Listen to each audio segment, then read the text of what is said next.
What's up? All What's right. going on? Whew. What's up, everybody?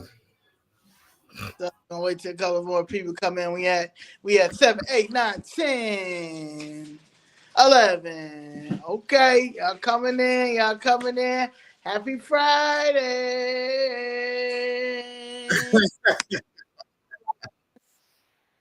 All right.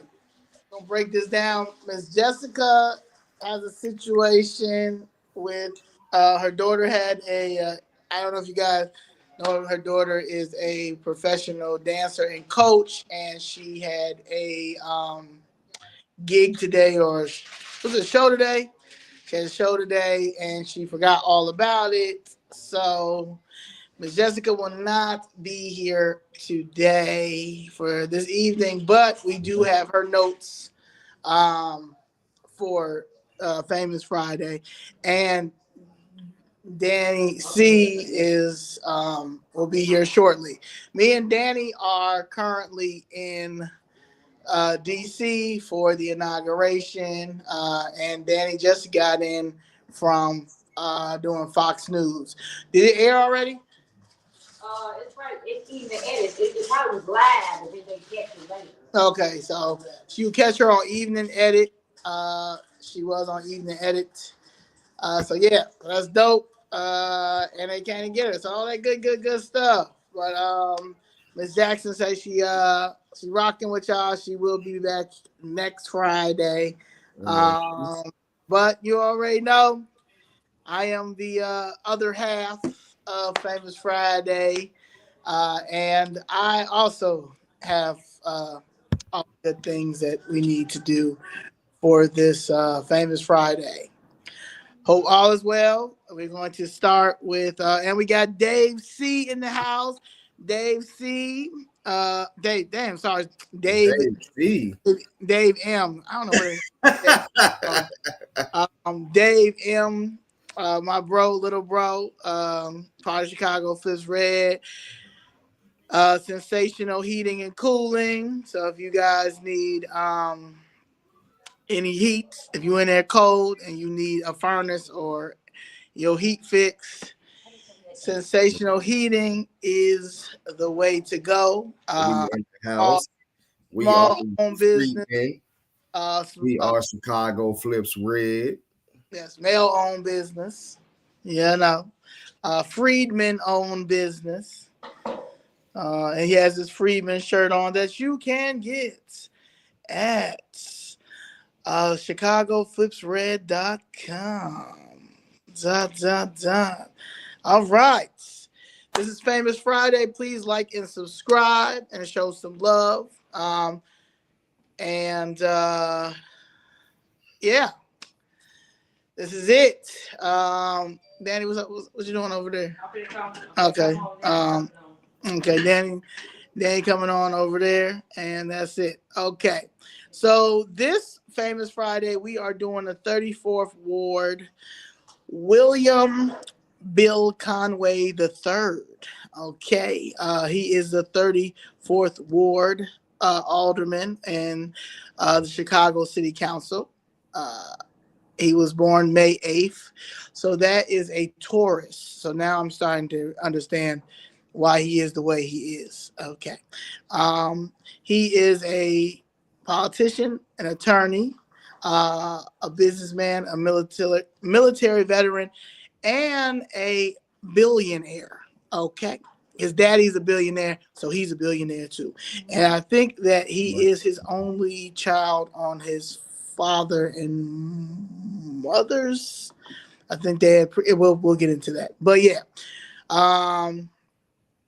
He served in the United States Navy.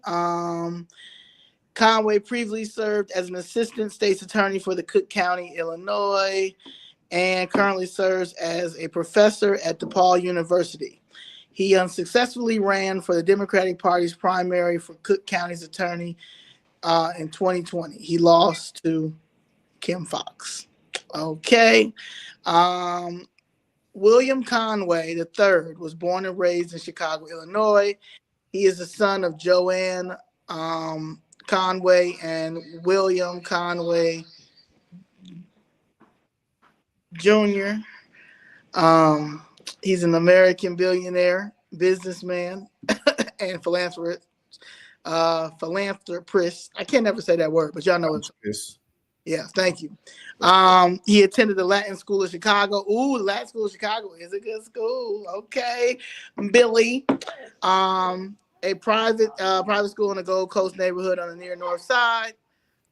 Conway entered the Wharton School, where he earned a bachelor's degree in accounting in 2000, and he received his Juris Doctor degree from Georgetown University Law Center. All right. They add Danny to the stage. What's up? What's up? What's up, y'all? We're in the same house and just hear her. So we're getting that together. Okay. I just okay. All right. He received his Juris Doctor degree from Georgetown University Law Center in 2006.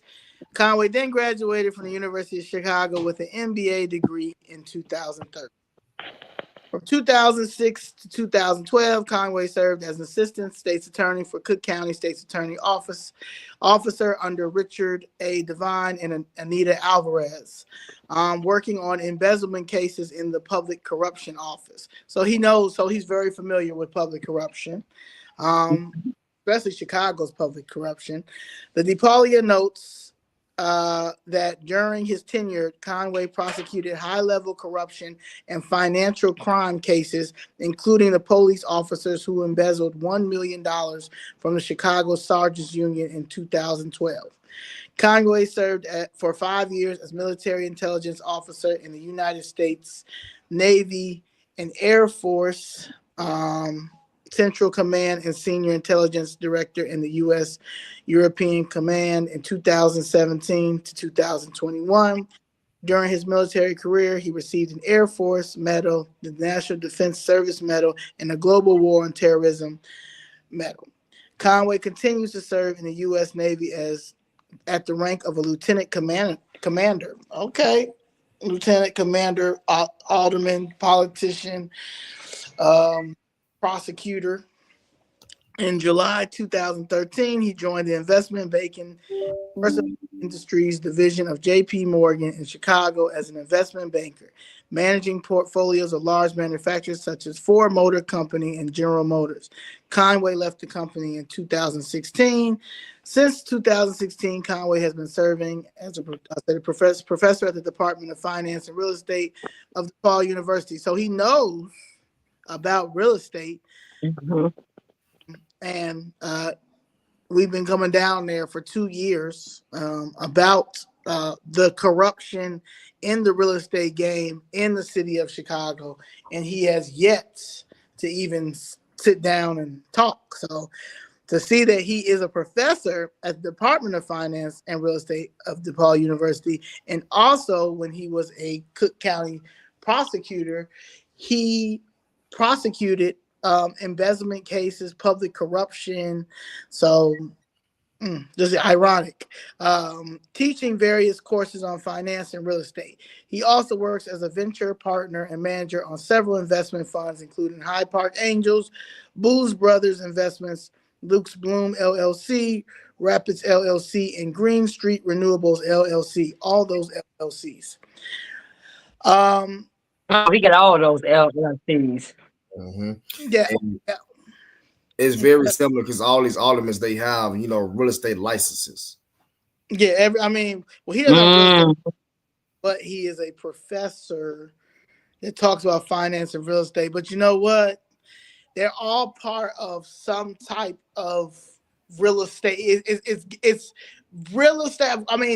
Everybody knows in order to obtain any wealth, generational wealth, especially, is real estate. So right. Yeah. So in 2020, Conway ran for the Cook County State's Attorney Office in Illinois, where he took second place with 31% of the vote in Democratic primary, but lost to Kim Foxx. Kim Foxx received 50.19% of the vote on March 17, 2020. Kim Foxx won the general election by defeating Republican Pat O'Brien. Many people note that Conway's campaign was mostly sponsored by his father, William E. Conway Jr., with over $10 million. Wow. While Kim Foxx's campaign was supported large donations from Michael Sachs, SEIU, Chicago Federation of Labor, Emily's List, and George Soros. George Soros. So George he, Soros, but that's not for Conway. Not for Conway. That was for Kim I know, Foxx. Bob Kim. Yeah, that's all. That's the Democrat Party. That's it. They people. Him. Yeah, that's the godfather of the Mm-hmm. George Soros. The Cook County State's Attorney race had already become the most expensive in Cook County history, with candidates raising almost $16 million combined, which is more than double of the 2016 primary. So Wow. he $10 million. I mean, his daddy donated $10 million. Wow. So million. I want to know how much of that from the Democratic, like how much. I gotta look it up to see how much George Soros gave Kim Foxx and all of that good stuff. Right. Right. In 2023, Conway was elected as an alderman on the Chicago City Council. During his election campaign, Conway addressed the crime situation in Chicago and pledged to allocate additional funds for security, suggested an increase in the number of police officers and equipment to address crime in the city. Conway won the election with approximately 2/3 of the vote. Candidate Jim Ascott, who conceded the race, received about 33% of the vote. Some sources have reported that Conway may be considering a run for the upcoming Chicago mayoral election. Oh, He's no. He's married to Brittany Conway. They have a daughter named Bella, but I think he has 2 kids now. So yeah. But yeah, so that's one of the things that is Is funny. Conway, do Conway vote? How is his voting? Conway has 2 daughters now. Just wanted to let you know that. What is his voting history like when we voting on those budgets? And Conway's history with he definitely voted he was definitely in favor of ShotSpotter. being taken away or keeping? To keep it. Okay. He was definitely for that. Also, he how do I say this? When it comes to the migrant situation, I believe that like he's for migrants. You know, the way that he votes, you know, he talks both sides out his mouth, you know, but he's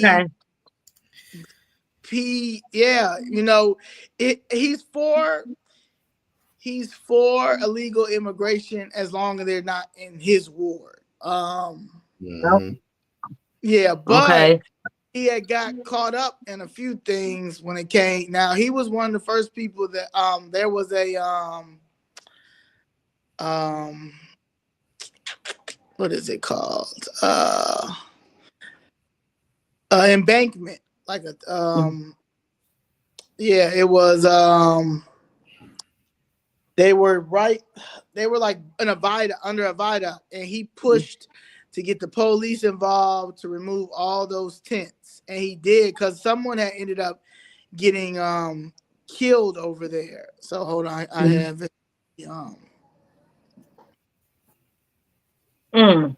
So he basically vote So he basically what is he one of the ones who vote Yeah, he for voted. like He I think one time that he voted against migrant money, and we'll work on that. I mean, we'll talk about that a little bit more. Mhm. But yeah, like he held like let's see. I want to see how I'm looking for something too at the same time, so that's why. Okay, so he Yeah, Go- homeless encampment was cleared. He had to reach out to. He had to get the. Finally, Mayor Johnson finally did what he had to do, but it took him. I think it took like he was trying to get it closed. The encampment. He tried to get the encampment closed a few times, but it took someone to get killed. And Mm. once that person got killed, then he was able to get the police to remove the encampment there. And then after that, a shelter. Now he opposed the shelter being Okay. in his ward, but the shelter still it's in West Loop, and West Loop is prominent, very very very prominent. That's a nice area, and Mhm. I remember going down there. You guys got please don't mind. This is we're somewhere else now, so we're in DC. So I got all my stuff all over the place. All right. He's voted against the First Amendment right. They all violate our rights, but Yeah, remember last year, he voted against the pro-life protesters that was down there at that abortion clinic, Mhm. and he was talking about the noise ordinance. So what basically, what Miss Jessica always talks about, that was basically like a step towards a violation of our free speech. Conway disagreed with the political position of the protesters and sought to stop their messages by stating they were too loud outside his office. Because Mhm. of possible violation of free speech, Alderman Knapp's and Alderman James Gardner fought against the ordinance, saying that it would pave the way to stopping other protests because an official doesn't agree with a certain position on Right. an issue. However, Alderman Jason Irvin, Butterball, Mhm. encouraged alders to support Conway in the ordinance, claiming because Conway has supported them when they needed him, of course, putting the rights of the citizens on the back burner like they always do. We vote them in, but yet they always put their constituents on the back burner. Right. Right. So he basically was voting to take away our freedom of speech. Right. Okay. That's what the Democrat Party way. That's what they do. they were protesting outside of the abortion clinic, and he like they got a video of him, but like he was going off on them and um like telling them to move and all that You stuff. can't tell nobody to leave It's because you don't like, like what they. but this is the Oh, Democrat. exactly. That was the whole purpose, because he didn't like the agenda that they were pushing, so Right. go against it. Yeah. Wow. And my thing, and I remember him and Napolitano and a few other aldermen saying like you're violating the First Amendment right, but they Right. don't care. They Yeah. always violate it. He wanted to do a quiet zone. And a quiet What? zone will prohibit the use of megaphones outside of abortion providers. And he confronted protesters outside of the clinic. They should have whooped him. Huh? They should have whooped him. Now, if he got whooped, Yeah. if he got, It was at the Family Planning Associates, 615 West Washington Boulevard. He said the anti-abortion protesters were harassing patients and staff while loudly demonstrating outside the building. And the ordinance has stalled for a minute because of that. And he tried to justify it, but it really wasn't no justification. Like, Right. yeah, And justifying back in it. the day, Peter used to throw that paint Right. on people. Now you ain't supposed. Now that's harass. You know what I'm saying? You ain't supposed to throw Yeah. That's a beat down move. Yeah. but people them yelling murderer. You're killing the dogs. You're killing they're killing whatever the tigers and all that stuff. They'll say all that crazy stuff. Oh my God, da, da, da, da. But they were allowed to do it. It's freedom of Yeah. speech. It's your First Amendment right, and that Right. Right. And that right there, the only thing that did was just pave the way for the other artists to try to pull the same thing, to try to violate our First Amendment and our other constitutional rights. Mm-hmm. Yeah, because see, if you let the Democrats get an inch in any of your constitutional rights, they gonna take a mile. They don't care about the law. Mm-hmm. You understand? Like, they don't care about the law. They break the law all day.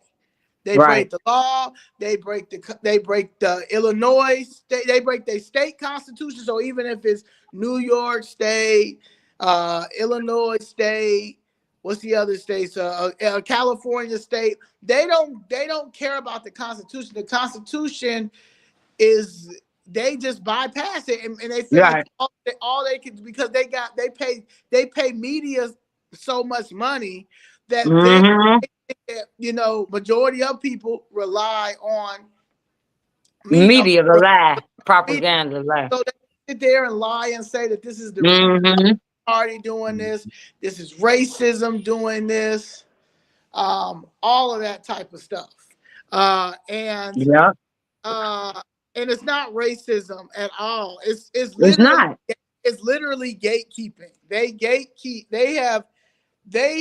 We have been so disconnected for so long and not paying attention and trusting what our family members said, or listening to the media, or only getting bits and pieces of something, that the Democratic Party is now crashing out because people now see the truth. But they violate your rights all day. Like and he stood up like, well, they had a blowhorn or a megaphone. They can have whatever they want. They can have a megaphone. They can sit and go get a podium. And that's right. Yeah, and go get whatever they want to get. Like, the crazy thing is, people need to understand, any of these abortion clinics, Planned Parenthood, get government funded. They get government funding. You get government funding. That's our taxpaying dollar. Okay, that's our taxpaying dollar. If you're pro-choice, be pro-choice. If you're, pro-life, be pro-life. If a person is pro-life and they feel like they want to protest. If I'm going to go get this abortion, I don't care who outside. The abortion choice. You understand what I'm saying? I don't care. You can say whatever you want. Who's going to take care of this baby? Okay? So that is, and I think people need to understand that, like, this is, a person has a right to protest. Like, even like they told me, like, oh, you can't protest inside. You're gonna need a permit to protest inside. When have you ever needed a permit to protest in a public building where our money comes? Where our money is paying for it. Right. Yeah, public. Everything, like I said, y'all launder money all day. You understand? But to me, is he comes with these meaningless, like that was a meaningless ordinance, because you really don't have nothing else to do. You understand? Like, you want to take away from, like people really should have been in. I've been in when he did the back when Chicago had only 20,000 migrants. He collaborated with Instituto del Progreso Latino, hosted a workshop to help new arrivals from Venezuela apply for Mm. protected status. All right, here you. Mm. Very protected status. This Mm. status allows migrants from 16 countries designated unsafe by the Department of Homeland Security to legally work and live in the United States for up to 18 months. Conway Wow. said Chicago is a welcoming city. If you look back 1, 2, 3 generations, we all came from immigrants. Wow. People were wanting to work, and when I spoke to the folks who came out, that's all they were trying to do. The workshop helped migrants navigate the 13-page TPS application. This is Conway saying this. Yes, and Wow. And he collaborated with these people, which completed in English. So the so you understand hear this, right? The workshop helped migrants navigate the 13-page TPS application, which had to be completed in English. So they literally helped them fill this application out. They don't speak English at all, right? But there's jobs over here right now that Spanish is required for the American citizen. Right.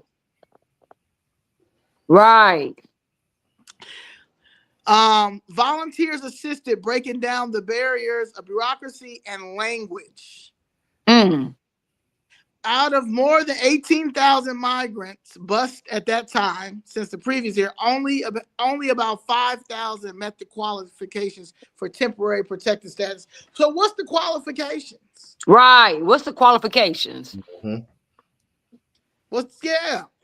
And then Karina, Ayla, let me tell you something. Another thing is these last names are getting harder and harder. Yeah, they are. Karina, They are. Bermejo, whatever. Bermejo. Oh, the that's Institute, like this is crazy. Yeah. What is this in English? If y'all teaching people how to do the TPS application in English, then you should have your organization, your nonprofit organization in English. That's right. That's right. Yeah, right. So I'm Instituto del Progreso Latino. Wow. When the individual, so she says, when individuals showed up, the first thing they asked was, I want to work. I want to be able to work in a dignified way to contribute to society. So what about the people here that right, like and pay their bills and work not for $7 an hour and get taxed out and stuff like that? Like what about those people? What about us? She says, and that's what we're doing. So American citizens, Chicago citizens can't contribute to society. We make a tribute since we've been here. We were here before these illegals was here.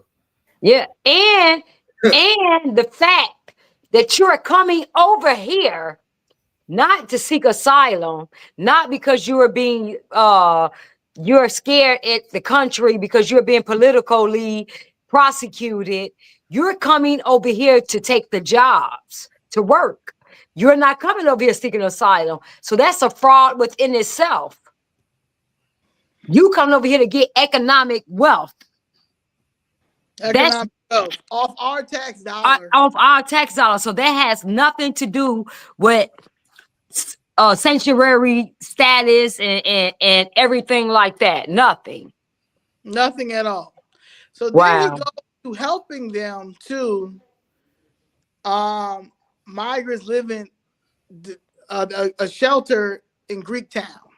In Greektown, Halstead was the first in line to receive the assistance. The migrants living in a Greektown shelter, and that shelter was in his ward. He didn't want that ward now. She says it's an exhausting list of questions. Put in a freezer. It was an exhausting list of questions, as one would imagine, delving into deep personal experience, sometimes reopening trauma, but also ensuring that individuals applying were of sound mind, healthy, and uninvolved in criminal activity. Come on now. How did you do? You alive? Understand? You want an American Chicago citizen understand how exhausting it is for a list of Right. for a group for the Venezuelans who literally broke out of the mental institutions there, broke out Jail. of the jails. I mean, they didn't even break out of the mental institutions. They opened the mental Open institutions. it up. They Yup. opened the jails up for them to come here. But you talking about it's exhausting for the list of questions and all that. And to be Right. a lot of these Venezuelans ain't get this money because them Hispanic KKK politicians stole it. So that's Mm-hmm. why also they only could do a few of these TPS because they were stealing money. They stole a lot of this migrant money in hopes of Satan Biden to keep sending them money. Mm-hmm. Mm-hmm. Okay. Yet Now, within that budget, we have plow the sidewalk, but we don't have shot spotters. It's crazy.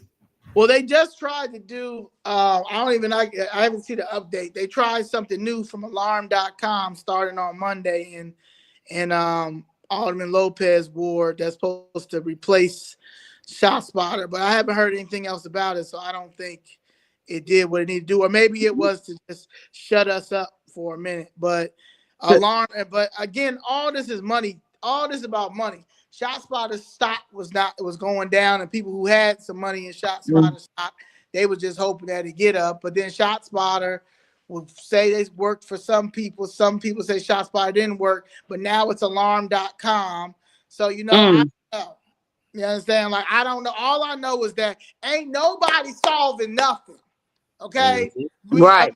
Ain't no crimes being solved. Ain't nobody's getting the mental health help that they get. Everything that's happening is for the migrants. Okay? Her saying, reopening trauma or whatever. Conway, the former assistant state's attorney, recognized the importance of involving community groups in the process.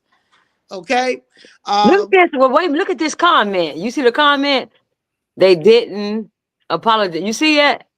Yeah, I heard a black employee in Walmart apologized to a Hispanic couple for not being able to speak Spanish. Yeah, and she's crazy Really? for apologizing. That's Yes. the problem. People like that is the problem, lady.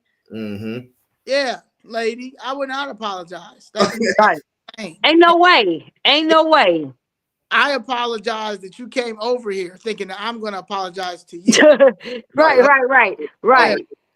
That is a lady say that, oh, well, Chicago is a sanctuary city, and if you don't like it, then you can leave. What? Oh, wow. Yeah, these people are out of control. Yeah, Wow. it's the audacity for us.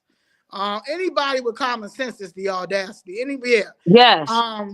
Conway said that they had reached out to the mayor's office at this time to provide people with shelter and food, and they saw this was a way that they could help.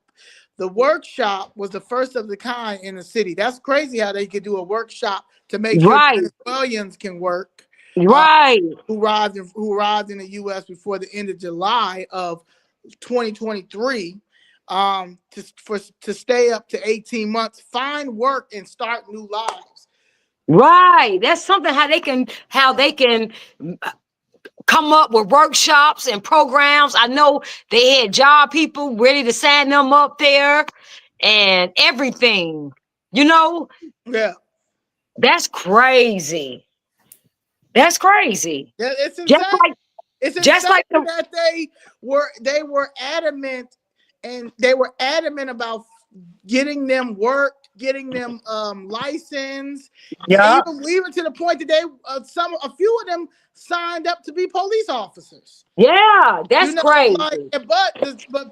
But us, we can't even get even some people that have done maybe some stuff in the past, like when they were younger, and now that they're trying to change their life, and they've been haven't gotten in trouble, haven't done that thing that they did when they were 18 messes them up from the academy that they can't be a police officer. But these people that came over from Neverland, We don't. They deserve a better chance. They deserve a better life. You don't know what they did over there. Right. You don't know what crimes that they committed over there. And if you came over here illegally, you are already a criminal. You're already a criminal. So how you gonna be a criminal if they came over here illegally and broke the law to get here? You are already in itself, that's a crime. So you already, therefore, you're a criminal. So you got a criminal record. So you're gonna allow these criminals to get in law enforcement and not the American citizens that committed a crime? At all. Mm-hmm. That's crazy. Now, see, that's discrimination too. That's another law too. It's big. It's a class action suit. Yeah, and it's a class action suit from every American citizen. But like I say, for us, for freedmen, descendant of slaves, foundational Black American, ADOS, like I said, whatever you identify as, Black American, whatever. It really is like a punch in the face. Yes. That we have yet to get our reparations, but you guys are like finding all the resources for these Venezuelans, for these immigrants coming over here, like finding the resources for them to start whatever they want. I mean, even giving them our community. I mean, you also can have our community. Not only are we going to give you the $400 billion to start your life off, we're also going to remove the Negroes out the South Side and the West Side, but we're going to start really with the South Side first because we want the last part of that lake. Yep. You understand? And when you come over here, we're going to tell you, fuck those Negroes. Yeah. We don't like them. No, they're your enemy. Yep. Yeah, and they already come from a caste system, so they're already told that we over here ain't about nothing. And they've gotten so comfortable with that, but they come over, so they already know they give their other homies, their family members the spiel on, hey, this is how you do it. And they come over here. That's why Chinatown is built. That's why Chinatown is built in every major city. You understand? Especially democratic city. That's why you have a Mexican part in every city, or Hispanic part. You got in Chicago. I mean, in New York, you got a lot of Puerto Ricans. You understand? Like they got their place. You've got you got little Ecuador in New York City. Like you got little Haiti. You understand? Like everybody got their little towns in America, but we can't get no jobs. We can't get no business loans. Right. Anything we gotta do, we have to do it 3, 4, 5 in the hoop, out the hoop, everything in order to get any type of resources. The fact that we haven't got our reparations, you should be rolling out the red carpet for us. That's right. You understand? Just because you have yet to give us our reparations. That's right. And that's where I was done. You know, when I came in at it, like, how are you going in here watching these people vote for this money for these illegals, right? While our communities look the way they look. That's right. While people are coming down there, Black people are coming down there asking for contracts, asking for the vacant lots. So there's a contractor to come down there every month saying that he got workers, he got kids that want to work, he got Blacks going, can he get the lots? He got people that got money that will get the lots, all that stuff. That stuff go one ear out the other. They ignore him. They ignore him every time. And it's like, and Brandon Johnson, he just sit there and it's just like he doesn't even look them in their face. He's looking down, having a whole separately conversation with the other lady up there. I forgot her name. Mary Richardson Lowry. But this is not that guy has asked him a couple of times, but it's not even him. It's these It's these aldermen that's sitting Yeah. there, you know. Mhm. So Mhm. at the same time, he's helping lead these he's helping lead these illegals to help get their work because they want to get work and stuff because you know that's just a thing to do, right? That's what he says. Mhm. But he also was mad when the illegals, the shelter migrants came to Parthenon. Look, all these work, man. Parthenon. Okay, guest house is located at 310 South Halsted in Greektown. They started September 8th of 2024. I want to say 2023. Yeah, I think it was 2023. And he says that though this was not my choice and I was disappointed at the short notice of this plan, which I've noticed too, at this time when all of these shelters were being set up in certain areas, they all Mhm. say that they didn't know it was last minute, Right. It all was of last. that stuff. Um, Right. They you all know, said that the same spiel. You right.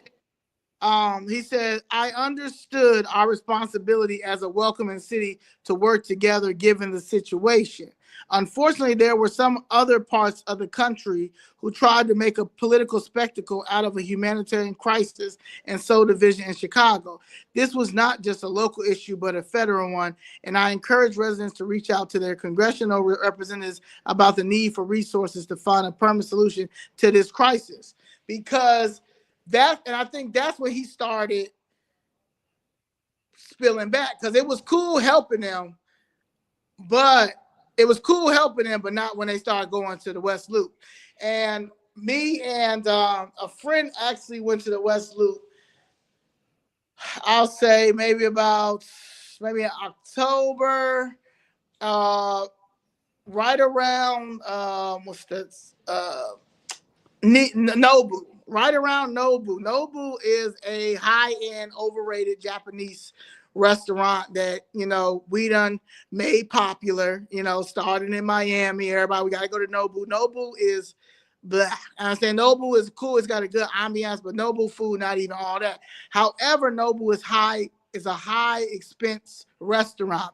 Coming out of Nobu, we noticed so many illegals out there selling everything from socks to flowers to strollers out there with their kids. They had the kids out there asking for money and selling stuff.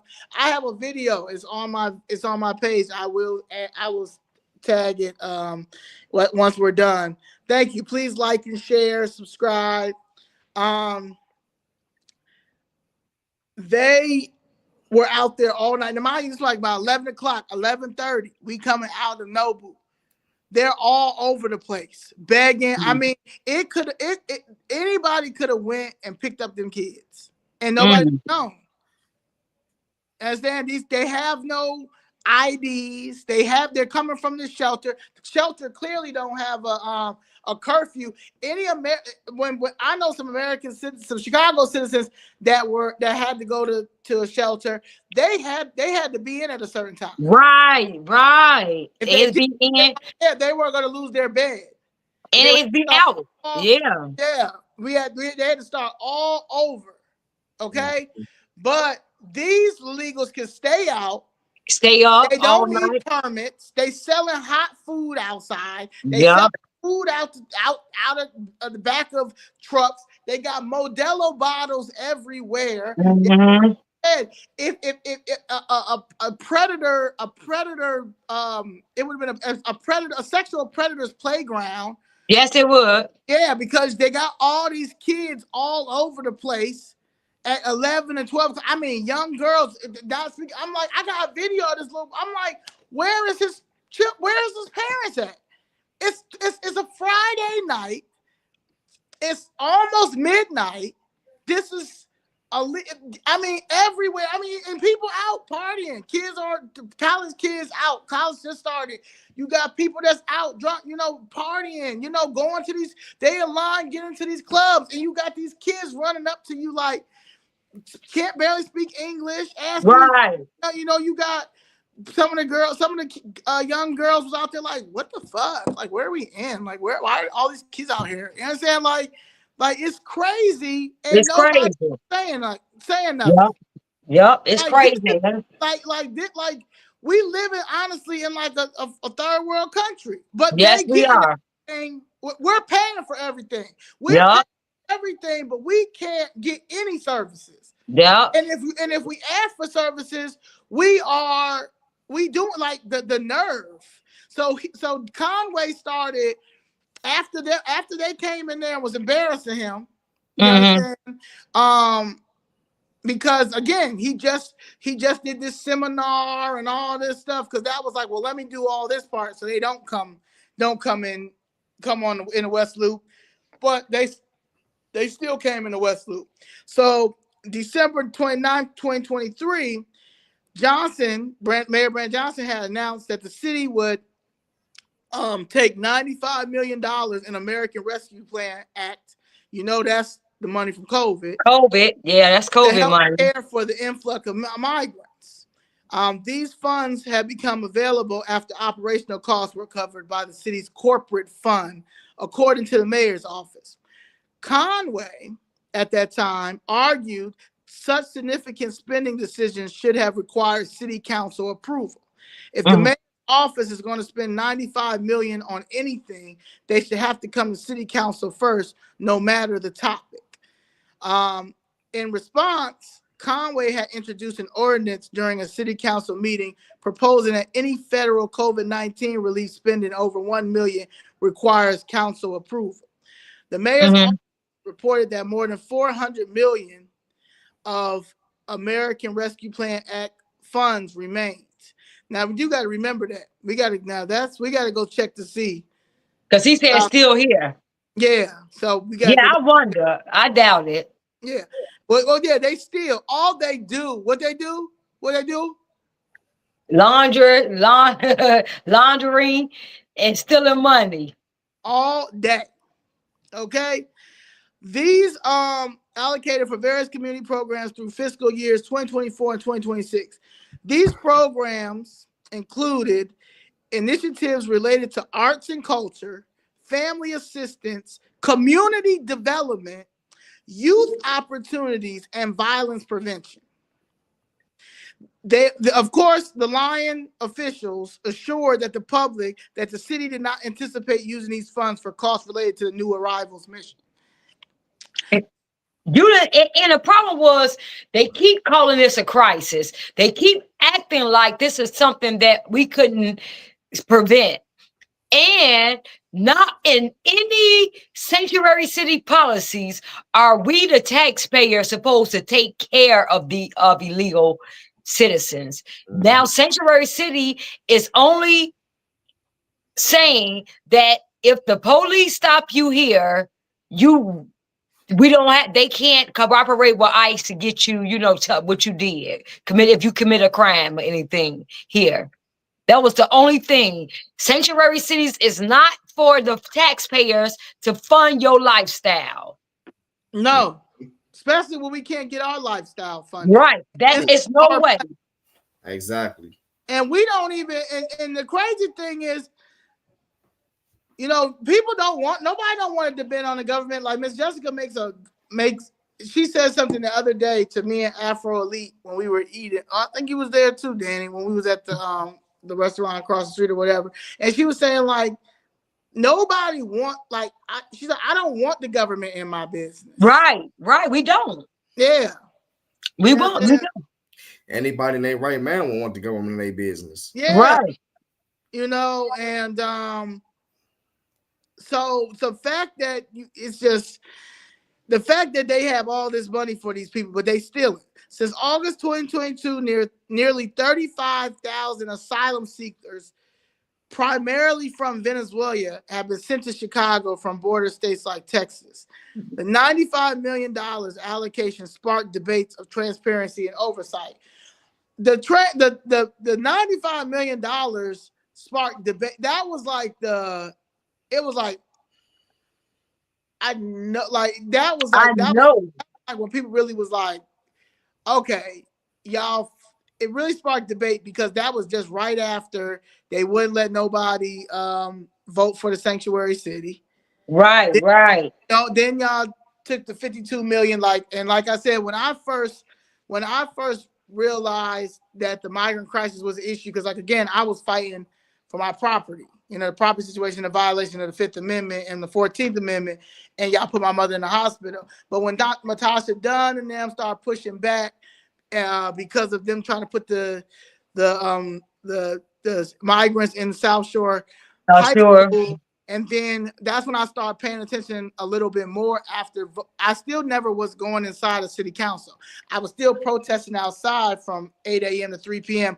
But I would watch the news and I would be like, okay. And when I first did my first podcast episode, Dick Gregory Taught Me, I speak about that. I say, I don't understand why.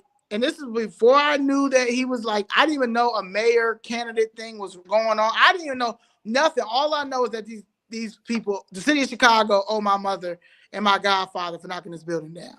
But so I didn't know that they won and all this stuff. Like, but when I saw that the feds was going to give $52 million, I said, I don't understand why would why would you say yes to $52 million?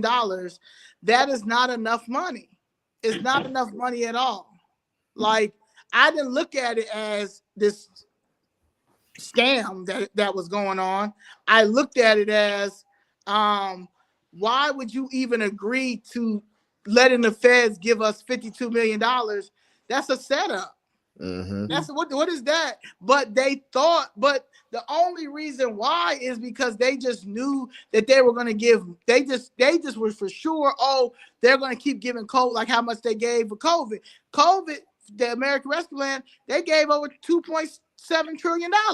You understand? And a majority of these democratic cities and these socialist and these gatekeepers sell out our Black leadership, elected officials, and these nonprofits and these preachers stole that money. They sure did. They sure stole that money. And so once Biden said that he wasn't going to send no more money, because at the end of the day, he look at these illegals just like he look at us, niggas. Okay? Figure it out yourself, because my son got some dealings over here with Ukraine, and we making a bunch of money. Yeah, and I got to make sure they got the money. So that's what I first saw. Like I didn't realize the corruption. I understood the corrupt, that this Chicago just corrupt, but I didn't see how deep this was until I really started doing my homework and seeing, like, okay, yeah, y'all, this has been a scam. It's going to continue to be a scam. So going back to Conway being a lawyer and a prosecutor, and ran off of wanting to fight corruption and stuff like that. And then, as you know, Miss Jessica is dealing with her case. I don't know if you guys want to talk about what she was saying. I can pick up what she said. I actually because we wasn't there. She said you wasn't there, but she sent a message she wanted you to read. Did you see? I sent it to you, Zoe. You got it? Yeah. All right. So since Conway is a prosecutor, and he was in a committee meeting in room 201A. As people know, Miss Jackson always keeps her papers with her. She always keeps her paper with her. And like I said plenty of times, there are plenty of attorneys that are aldermen. On top of my head, I can Conway is one. Matt Martin is one. Timmy Knutson is one. I know for sure those three are lawyers, attorneys. Okay. Talaferro, is working with, he's an attorney. Oh, he's an attorney too? Yeah, he's an attorney. So she always sent, and so as them being aldermen and public servants, and also we are paying them with their tax dollars, and of course you guys are running on these. You want to help change the city. You want to make sure the city is run correctly and all this stuff, and you understand that it's a lot of corruption. You want to switch this and all that stuff. You would think that he would want to take a look at her paperwork, right? And because Chris Talaferro has, even Matt Martin has accepted her envelope. Okay. But she attempted to show him documents about her probate case, and he started turning his head and moving away, saying, "Don't show me that. Don't show me that."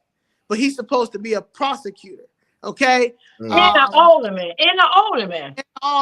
But he doesn't want to go after those white public officials and judges. But one time, and I was here for this one, when Alderman Pat Dow was reading the settlement amounts for these two black men who've been wrongfully incarcerated for like 17 years, Conway stood up to object to the settlement amount, saying it was too high. That's when Taiwan really went off. And on Chambers, Conway tried to tell Dow to take action. When I spoke with her after the meeting, she agreed that Conway's response and actions were inappropriate, and she took no action against Sims. Thank you, Alderman Pat Dow. So that's basically it. That's why I say I don't particularly like Conway. I don't particularly like Conway, but let's get into Conway's daddy. Okay. William Conway. The William Conway. And it's crazy. He's probably out here right now. I just had it. But yeah, I'm not him running for. He can't become mayor. That's out of here.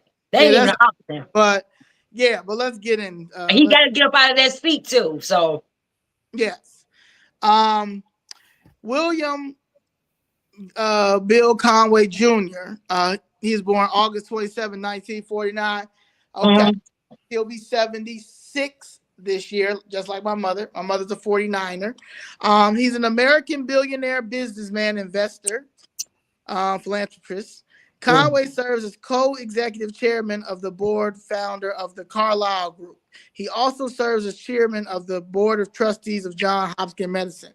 Carlyle Group is an American multinational company with operations in private equity, alternative asset management, and financial services. As of 2023, the company had $426 billion of assets under management. He's one of the founders. William, his father was Stephen L. Norris, Daniel A. D'Amelio, David Rubinstein, Greg Rosenbaum. The headquarters is 1001 Pennsylvania Avenue, Washington, D.C. The key people are Harvey Swartz, Daniel D. Amelio, William Conway Jr., Alderman Conway's daddy, David Rubinstein. Their revenue is $2.96 billion. Their operating income is negative $601 million. Net income negative $608 million. Their AUM, which is assets under management, is $426 billion. Their total assets is $21.2 billion. Their total equity is $5.78 billion. They currently have 2,200 employees. Okay, now getting back to Daddy. He also serves as chairman of the Board of Trustees of Johns Hopkins Medicine and is a member of the Board of Trustees of the Catholic University of America. According to Forbes, Conway's had a net worth of $3.6 billion. Wow. Wow. Lowell, Massachusetts. His education at Dartmouth College and University of Chicago. He's a board member also of the Johns Hopkins School of Medicine, Catholic University of America, and he has one child, and that is William Conway III, which is Alderman Bill Conway. Okay. Wow. Wow. He started his career by serving in a variety of positions in corporate finance, commercial lending, workout loans, and general management for almost 10 years with First National Bank of Chicago. From 1981 to 1986, Conway had worked in various financial positions at MCI Communications, being named Senior Vice President and Chief Financial Officer in 1984. In 1987, Conway founded the Carlyle Group with David Rubenstein and Daniel De Anello. The firm has grown into a global investment firm with $293 billion of assets under management, with more than 1,800 employees in 31 offices in 6 continents. This is he founded this. Okay. He serves as the chairman of the boards of Nextel Communications and United Defense Industries. He has made charitable donations to the Catholic Church. As of April 2022, he is the 809th richest person in the world and is worth $3.6 billion. Okay. Political activities. Conway's son, also known as Bill Conway, he donated $10.5 million of his personal fortune to his son's unsuccessful campaign. So at the end of the day, it really doesn't matter who much money you got when it comes to the Democratic machine. So you gotta, in order to fight the machine, you gotta get the people out, because if his daddy gave him $10.5 million and he still didn't win, they said the total for that campaign was $16 million that was raised all around. So if he gave 10.5, and you don't know how many other, I got to look to see, because he probably gave probably about 13. He probably fundraised, well, ain't fundraised, but probably got about $13 million. He really didn't do much. Yeah, because he had money in his company, billions. So his friends, sure, they gave, exactly. In 1999, Conway bought Marywood, the childhood home of Jackie Kennedy. Okay, that's how much money. Damn. From Alan I.K. for $15.5 million. So he's going to inherit, you understand what I'm saying? Like, less than a year later, he sold it to Steve Case, the former CEO of AOL, and his wife for $24.5 million. Okay. Wow. He made a penny off of that. But then they say he bought that with some funds or some type of, I thought I heard back then he bought that money. He bought that with the funds. They was invested. His daddy? Yeah, it was something how they bought the building and then they sold it for that much. It was, I'm gonna go look, because I thought I heard about this. Okay, yeah, go look at that. Yeah, I'm gonna go look about that. The former CEO and for 24 years, he was previously, well, you don't care about that. Okay.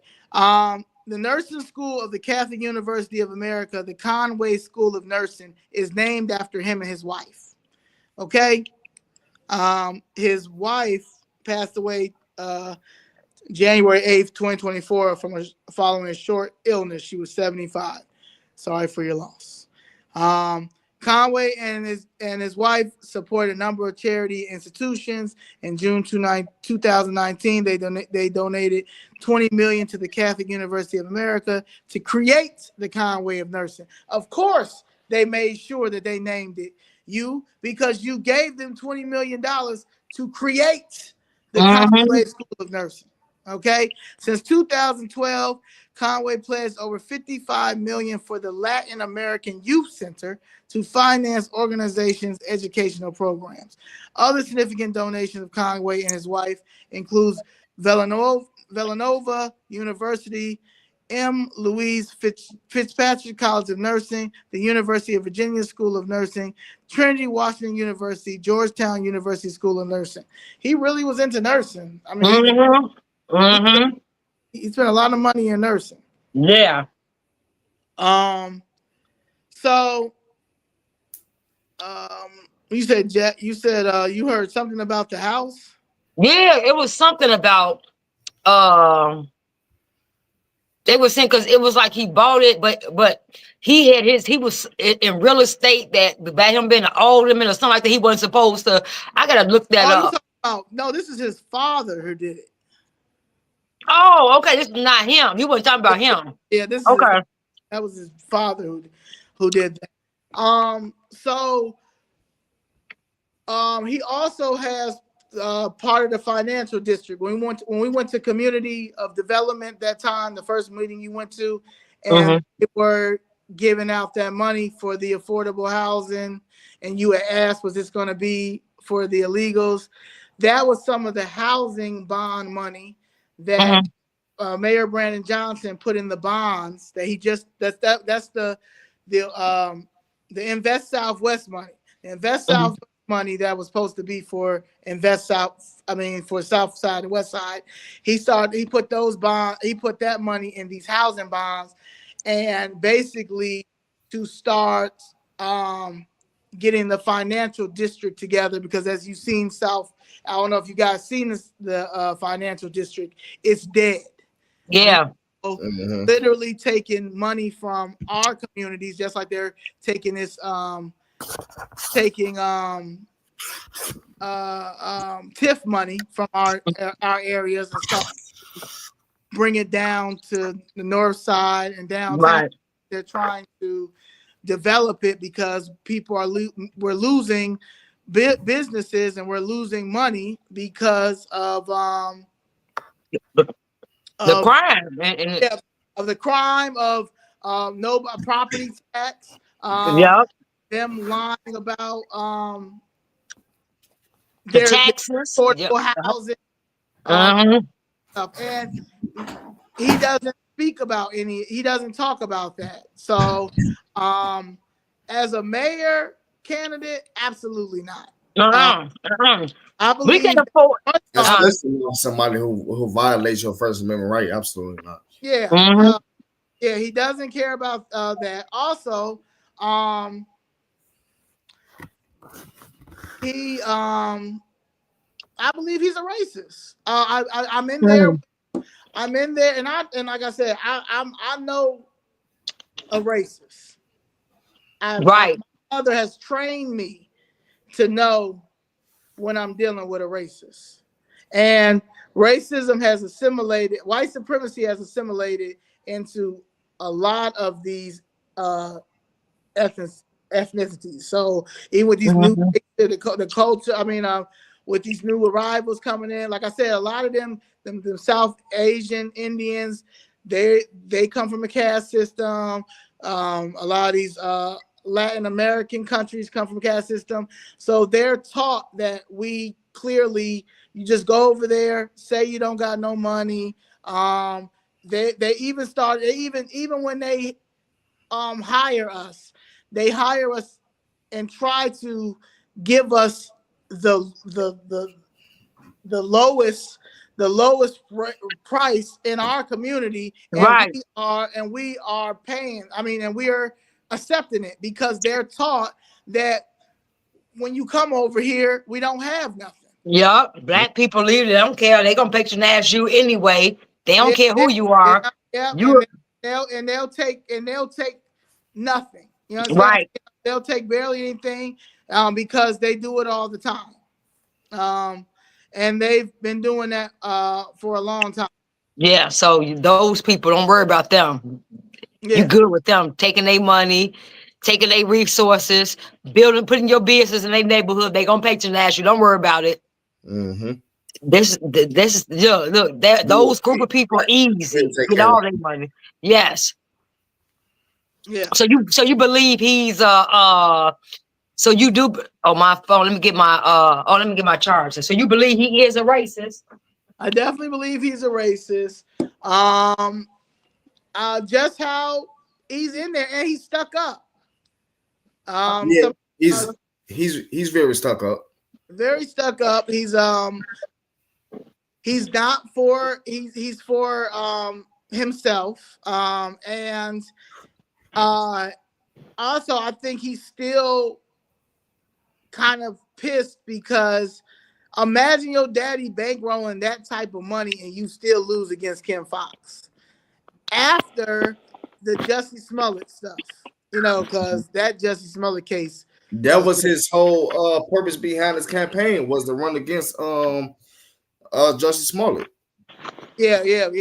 Well, he thought that he was gonna win on that, but again, you're dealing with a machine that they're gonna win by any means necessary. So by cheating, by not upholding the U.S. Constitution, any of those type of things, they do not care.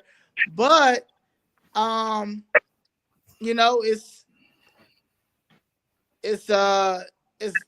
messed up. But even without just the racism part, the way he votes. That's right. The way he votes. He votes. Now he'll be out. He'll talk about this. He'll talk about that. Now certain things that he has voted for that I agree with, you know, in favor of ShotSpotter. ShotSpotter shouldn't have left until they found an alternative.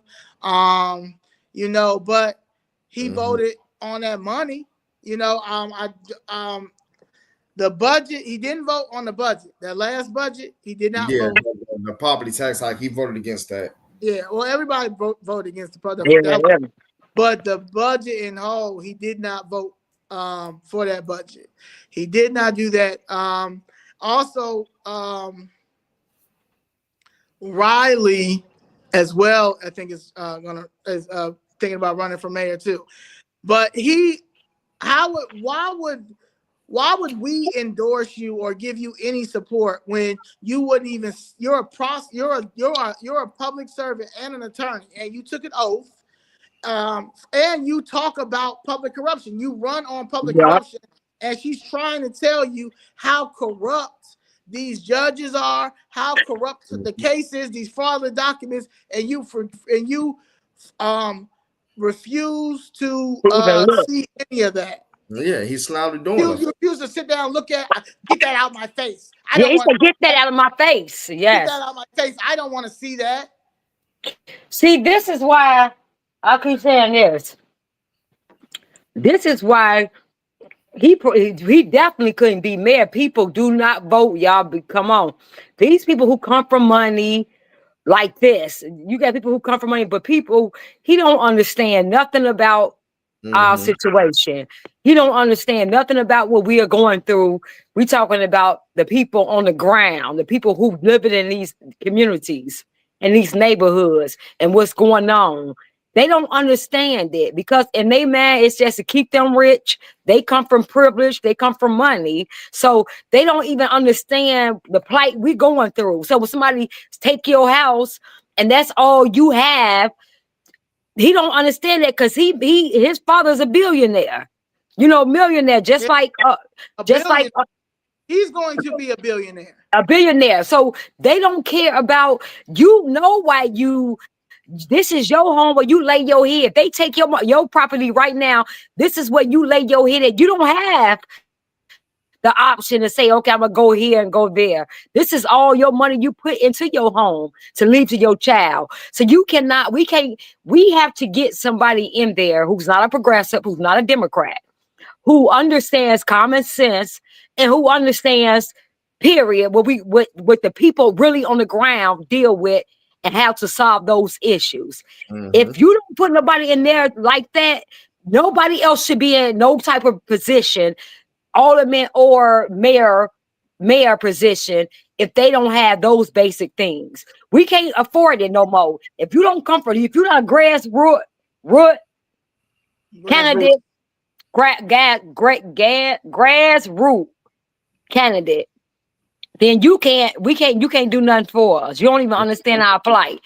You're not one of us. And I'm just serious because they show you every time. Look at Porky. What's his name? Porky, the Pritzker. governor. Pritzker. Pritzker.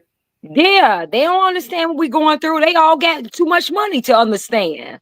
Yeah, they And they I are. do remember when the encampments, when he first was asking Mayor Brandon Johnson to address the homeless encampments, his Brandon Johnson administration came to him and said that they would only address it if he supported the transfer tax hike.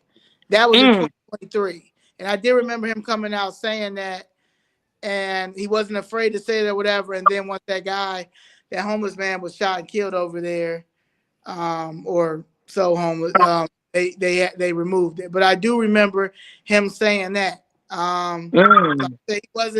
He wasn't afraid. He wasn't afraid to say that in order for he's trying to work with the mayor's office, but in order for that's when they were trying to get votes the first time. This was his first budget pass, and it was a struggle then, but this one was a real struggle. Next year, I don't even know if it's gonna be a budget, because we're praying that the feds get yeah. He doesn't care about any mayor candidate for 2027 is going to be someone that cares about the people of Chicago, cares about the transparency, cares about all of Chicago. Chicago's known to be segregated. Everybody knows this. And that's why this was such a great city to try that illegal immigration thing, the illegal immigration scam, because everybody pushed back. And everybody pushed back because it's a segregated city. Just like over 40,000 Ukrainians came to Chicago. Put up. Yep. Yeah, they were put up. They did job training. They did all that stuff, however, it affected us because it's still our tax dollar, but we ain't know. You understand? Yeah, we didn't know.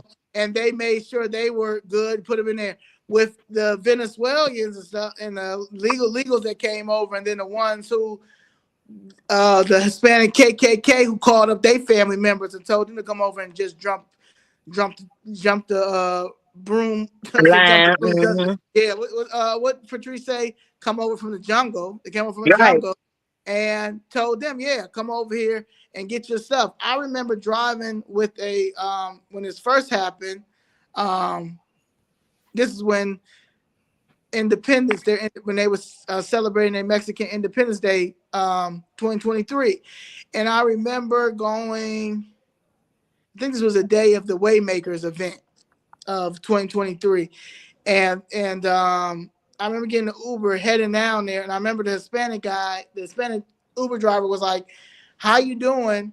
And I'm like, "I don't know, I don't know how I'm supposed to feel right now, because this is when I'm sitting out. I'm starting to figure out that this is a scam." But then I'm saying, y'all are out here celebrating. No. This was Cinco de Mayo. I was like, y'all out here celebrating Cinco de. I mean, y'all out here, Cinco de Mayo's happening. All these immigrants coming over here. Y'all getting all this money all this money coming, and y'all are talking about what did they say? They were talking about how messed up this is. I said, but y'all don't even close for Cinco de Mayo. Y'all don't close for Cinco de Mayo because y'all know that we make y'all billions of dollars in tacos and margaritas. Oh man! But they all in our community right now, and y'all not saying nothing. And yet, And they want to, and that's the thing that I can't stand is that you come over here to America and you just play like, oh, the country that you came from, you just celebrate it so much. You want to come to America, you want to wave around your home country flag. But if that country that you fled from was so much better than the United States, please go back.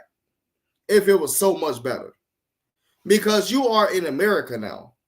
See, we pay our tax dollars in this country.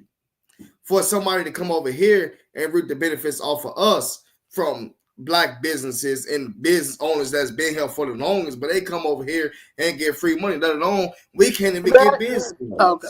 We can't even get grants. Yeah, we can't get anything. You can't. At this point, it's who It's you know. diabolical. Yeah, it's. Oh yeah. Oh, you're in there. Okay. Yeah, it's who you know. It's who you know, and that's the problem. So you can, and these aldermen, we have to be involved, y'all. Like.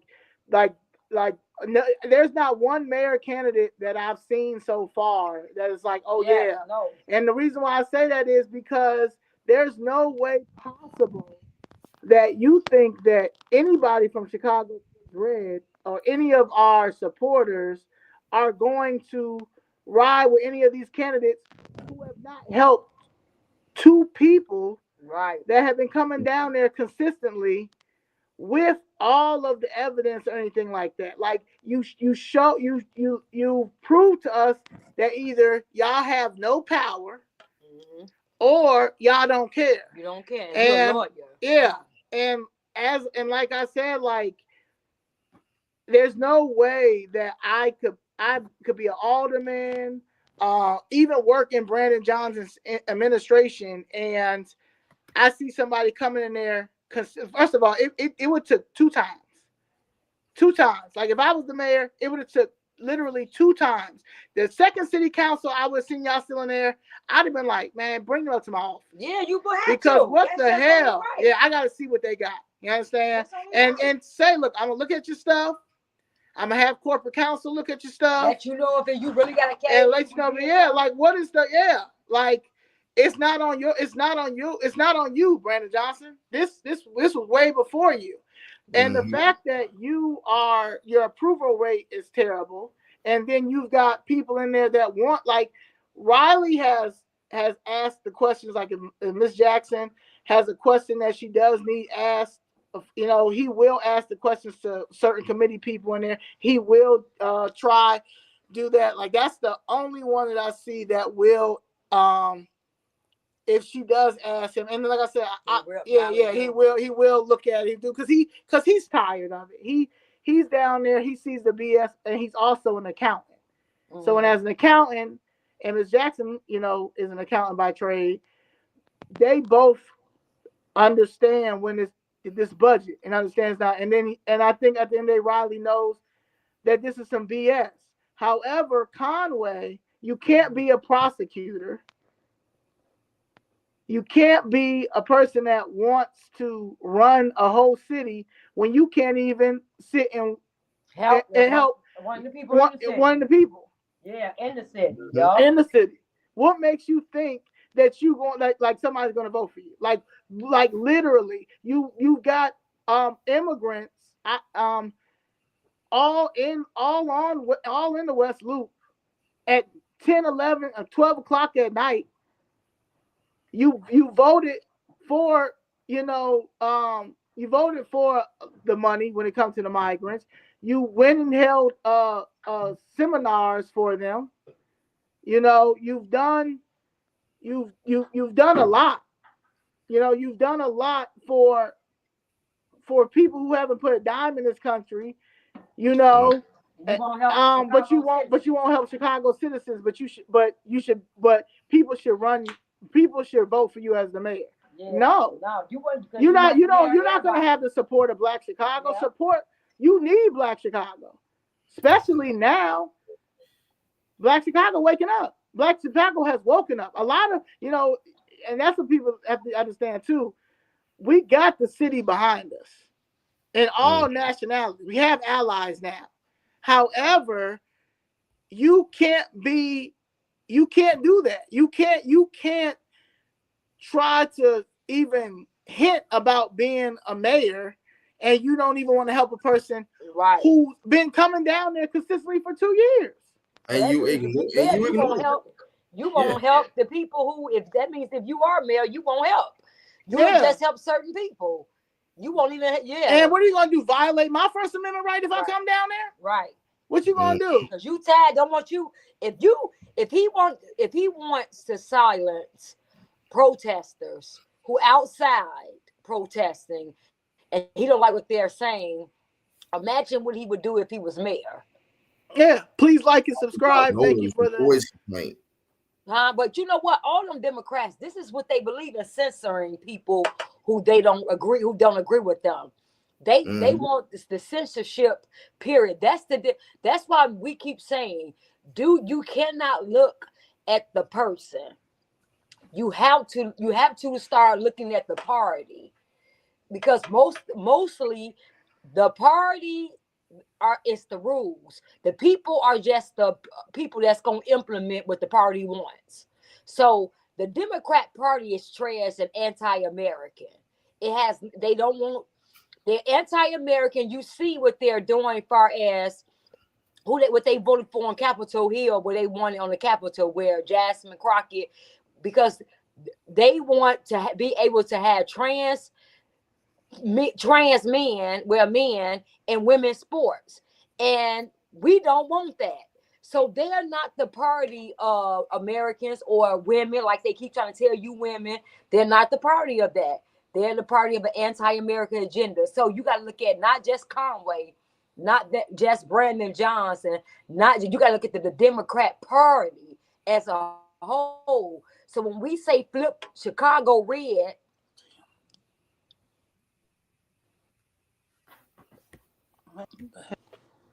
my fault.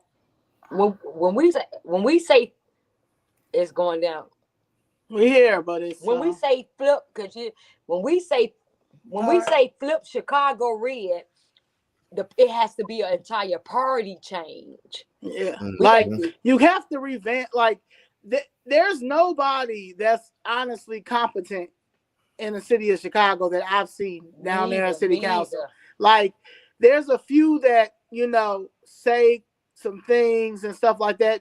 There's people that do take care of their ward. Like I say, I will always say, Tavares, she was one of the first people that I seen that at the end of the day, she wasn't going. She said no to no money for them, no services for them.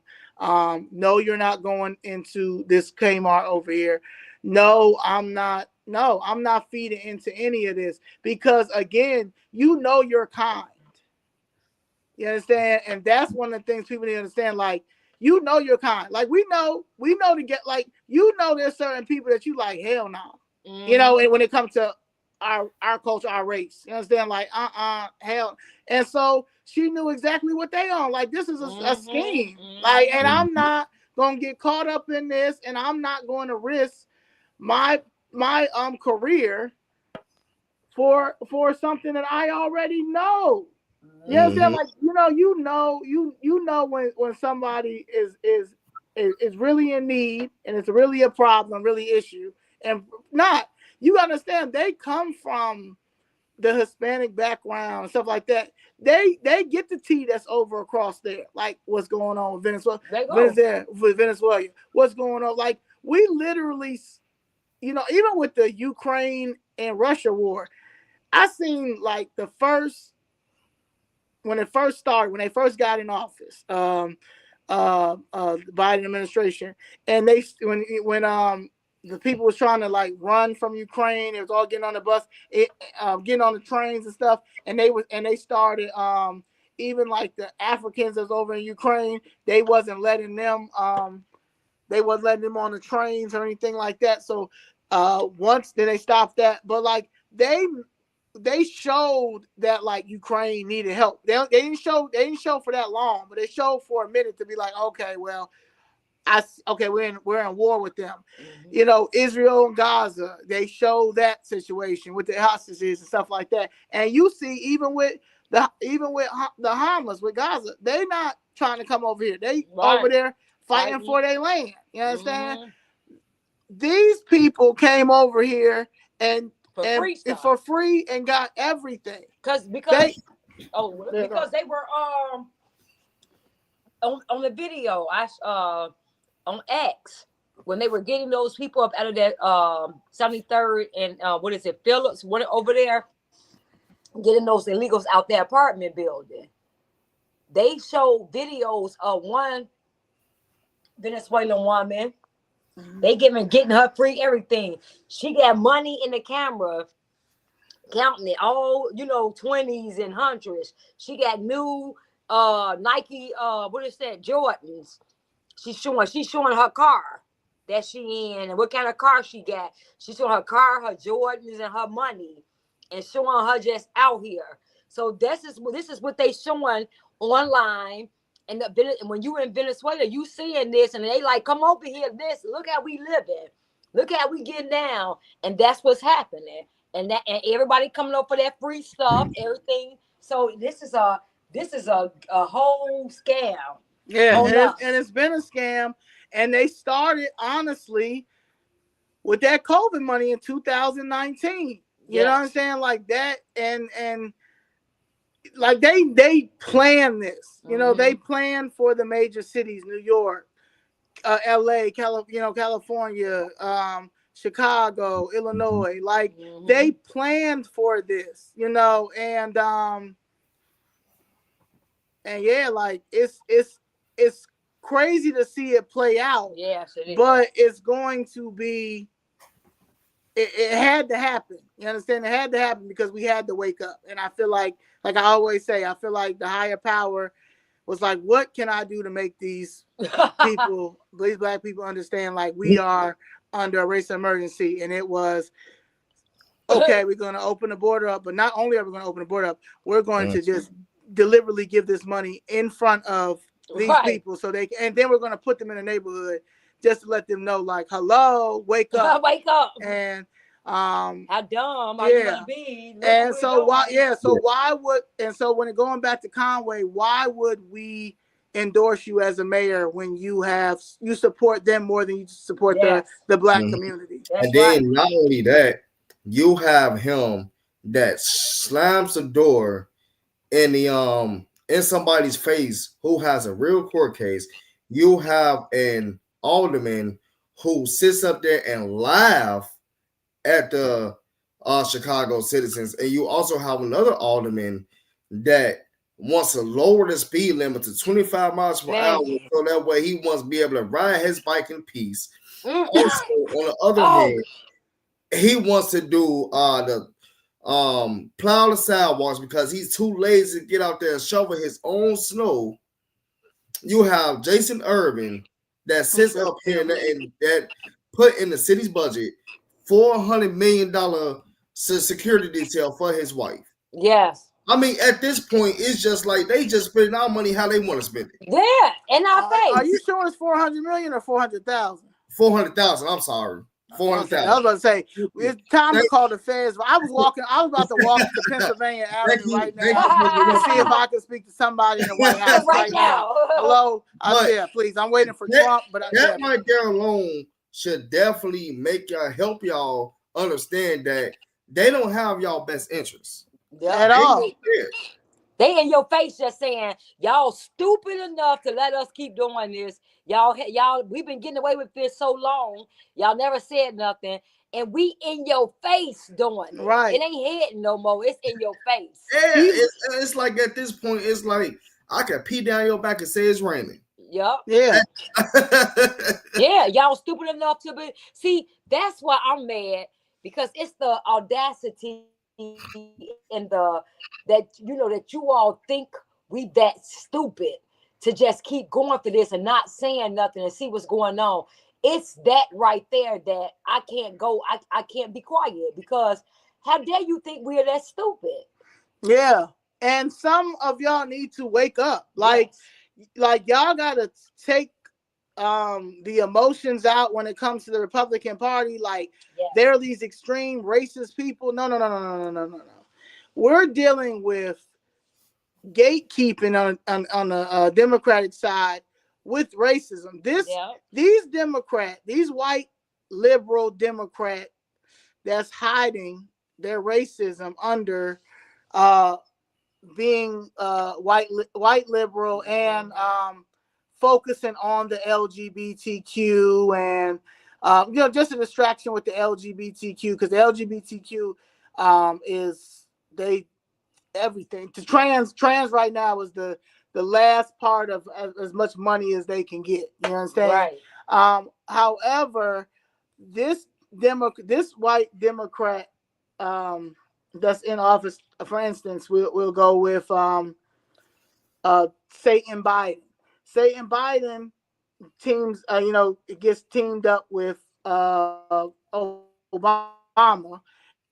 and that is that's why he's able to say, he was able to say, you don't vote for me if you're not black, if you don't vote for me. This is a whole racist that literally locked up all of our uncles, aunties, fathers, role models. Again, people that were selling weed and now it's legal and stuff like that. Like this is that white person that says, "Oh, my best friend is black," and the black friend is a Michelle Harris. Right, selling you out. Yeah, a Tony Preckwinkle. And telling you how oppressed you are, and they going back with the white friends, and they get a community having lunch. Yeah, they launder money and steal all day. Like that's all they do. They don't uphold the U.S. Constitution. When it comes to people like Conway needs to take over his daddy's business. Right. And that's it. He needs to take over his daddy's business. He should not be in politics at all. At all. Yeah, he maybe he can go and start his own if he has a law firm, he should start a law firm and really say what he gonna do. Get these corrupt people. We need people that are he's rich. He's a billionaire. Yes. Like be a public servant and really get and really get oversight. Like you always talk about, you want oversight and everything. You're willing to bring up an ordinance when it comes to, even with the CPS board of directors, you feel like that city council should have oversight on that. You have some things that he does say are right. Like, you need to have oversight in this. But my boy, you don't care about the people. You got to care about all of Chicago. Like, nigga, have you ever even been to the South Side? Right. Have you ever been to the West Side? Like, have you ever even had a past? No, they get on the expressway, just drive right past it. That's what they do. Right. Do you really seen? Like, do you think people just like? Are you listening to the do nothing Black Caucus? Like, do you even have any conversations with any of your Black constituent? Do you even have Black constituents? Right. You don't even. Can you even come down to their level? To people, everyday people. Like you are privileged. Yeah. You've been privileged your whole entire life. Your children are going to be privileged. You're white. Yeah, like you good. You don't understand. So are you going to be a public servant because you're not a public servant right now? And not for everybody. And you're not for everybody. You a prosecutor, and you told Miss Jackson when she tried to show you. And you get your true colors came out. Get away from me. Y'all ain't want to look at that. I don't want to look at that. Go on. Don't get that to me. A mayor candidate. Yeah. A mayor candidate. He wants to be the mayor, the next mayor. Everybody, the whole Chicago. Yeah, everybody. And he couldn't even sit down with Miss Jessica. But you talking about some illegals and all that. Yeah. But if it was something that was easy and something that he could have pushed off on her, well, it's nothing that I can do because this is your fault. You didn't pay your property taxes, so that basically in his eyes, case is closed. I did my job. Yeah. But since this is a case where this is an actual real case where she got all her ducks in a row, and this is something that's involved in perjury. they don't want to go up against no white judges. They No, don't want yeah. to go against the probate court or the civil court. Yeah, they don't Those want. people. Yeah, Those they don't want to people. go up against public corruption. Yeah. Even when I watch him in the finance meeting, when it comes to any black wrongfully convicted person or any black person that is due a lawsuit, him is another one too. Nick Posado will challenge it. Really. Will challenge it, and they say, well, he's looking at it as a prosecutor point of view. Well, when you look at the prosecutor point of view, he was in the division for public corruption. He was in the for business crimes, for embezzlement, for fraud. So you were fighting against, like, you even sued and won the officer who took the money from the sergeant union fee, whatever it was. But yeah, like you committed. I mean, you prosecuted that. So you pick and choose. You understand? Right. So why your prosecution skills didn't come out when Miss Jackson showed you her papers? Why they didn't kick in? Yeah. So no, you shouldn't even. You're not a public servant, and you really honestly need to go ahead and you need to get up there. You need to give up that seat for everybody. Yeah, you need to give up that automatic seat too. Like you're not even impressionable. You don't even have a dope personality. You're not a likable person. Right. Yeah. Approachable. You can't even approach you. Mm-hmm. No, you can't be. Yeah, you need to get up out of that seat as alderman, and you definitely can't if you try to run for mayor, because y'all got to remember, his father got billions, and he gonna have the money. He really needs to just go ahead and take over his father's business. Mm-hmm. Or if he's wrong, y'all better not let this man in office. Yeah. He needs to sit and talk to Miss Jessica. Mm-hmm. First of all, he needs to apologize to Miss Jessica. Yeah. And then he needs to sit down and look at what she has and try to be right and try to make right. And because right now, no, absolutely not. You will not. You don't even waste your time. Right. Don't even do another embarrassment. I don't care if your daddy give you $1 billion this time. You're gonna lose. You're gonna lose. Okay? You're gonna lose, and your campaign money is gonna be stuck in there. And that's just what it is. So no, it's a no for Chicago. It's a no for Chicago. Maybe you can be the mayor of Elgin, Peoria, or you can just go be the chairman of Carlisle. Yeah. That's a problem as well, that a lot of people that's not even born and raised in Chicago, they don't understand how Chicago really is. They don't understand, how the people is of Chicago. They don't understand, summertime shot in Chicago. When everybody loves Chicago, everybody wants to come here and enjoy how Chicago really is. They don't love it. You have aldermen that's from other cities, other states, such as New Jersey and Mexico. They don't know anything about Chicago. They don't understand Chicago. Yeah. So then that's the problem. Yeah, that's the problem. Chicago is culture. Chicago is culture. Chicago is, first of all, they're forgetting about Black Renaissance. That's why they're trying to take the rest of the south side of Chicago because of the lake. Again, you got Bronzeville, you got Hyde Park. You've got still prominent. You got Peel Hill? Peel Hill, Beverly. Yep. Yeah, you're trying to take. There's parts of Stony Island. There's parts of South Shore that are still good. There's like even the block that you in on Dave.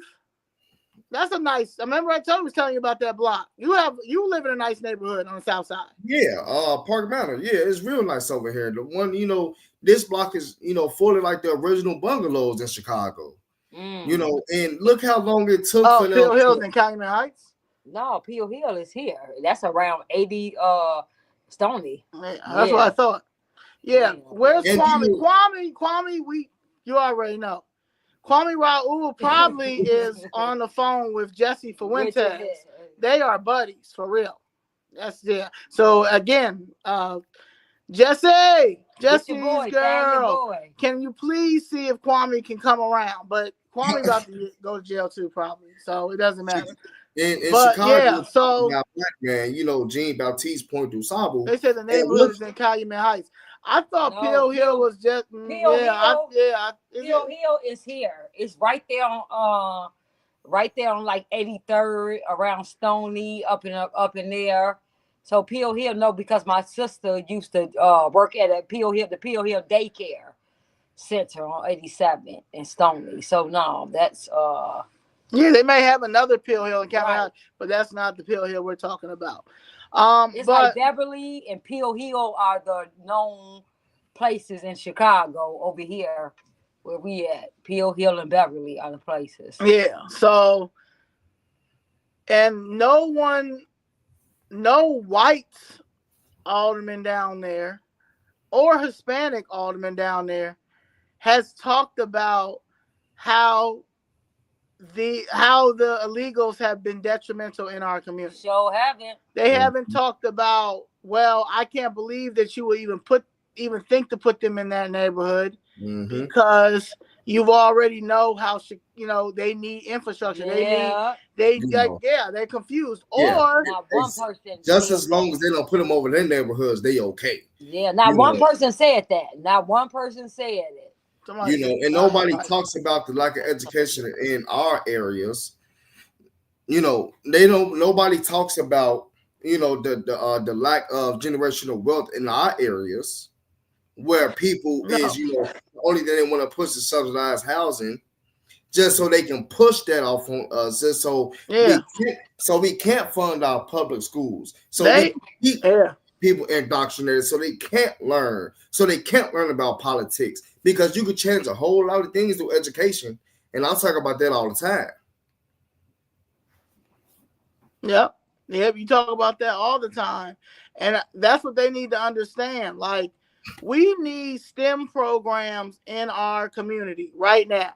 We have black techs. I was for a minute, looking at the little H-1B1 visa thing and trying to say, well, some of the, South Asian Indians, they are, tech savvy, and a lot of them do learn at a early age, but also a lot of them cheat to get in college and aren't really engineers and stuff like that, don't read, don't do anything like that. So they really messing up our tech anyway. And they are starting to get into a lot of jobs that they don't need to be in. We have enough American tech people. The issue is with tech, when tech start really becoming popular, a lot of the white tech people that were racist did not let black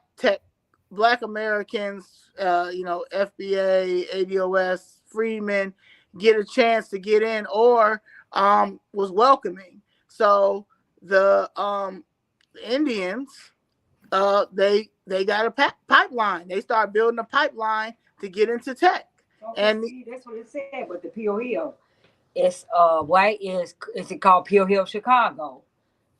It's the moniker is attributed to preponderance of doctors employed at the nearby South Chicago Community Hospital who reside in grand homes situated atop Stony Island Ridge. Yeah, Pill Hill is there. It's called Chicago. Like Conway does all this charity. They got Pill Hill, Atlanta. They have different Pill Hills, but the Pill Hill we talking about is over there. In South Side Chicago. So yeah, but that is the issue. That is the problem with letting all these people in. Right now, it is every nationality, race for themselves, and Black America, Black Chicago.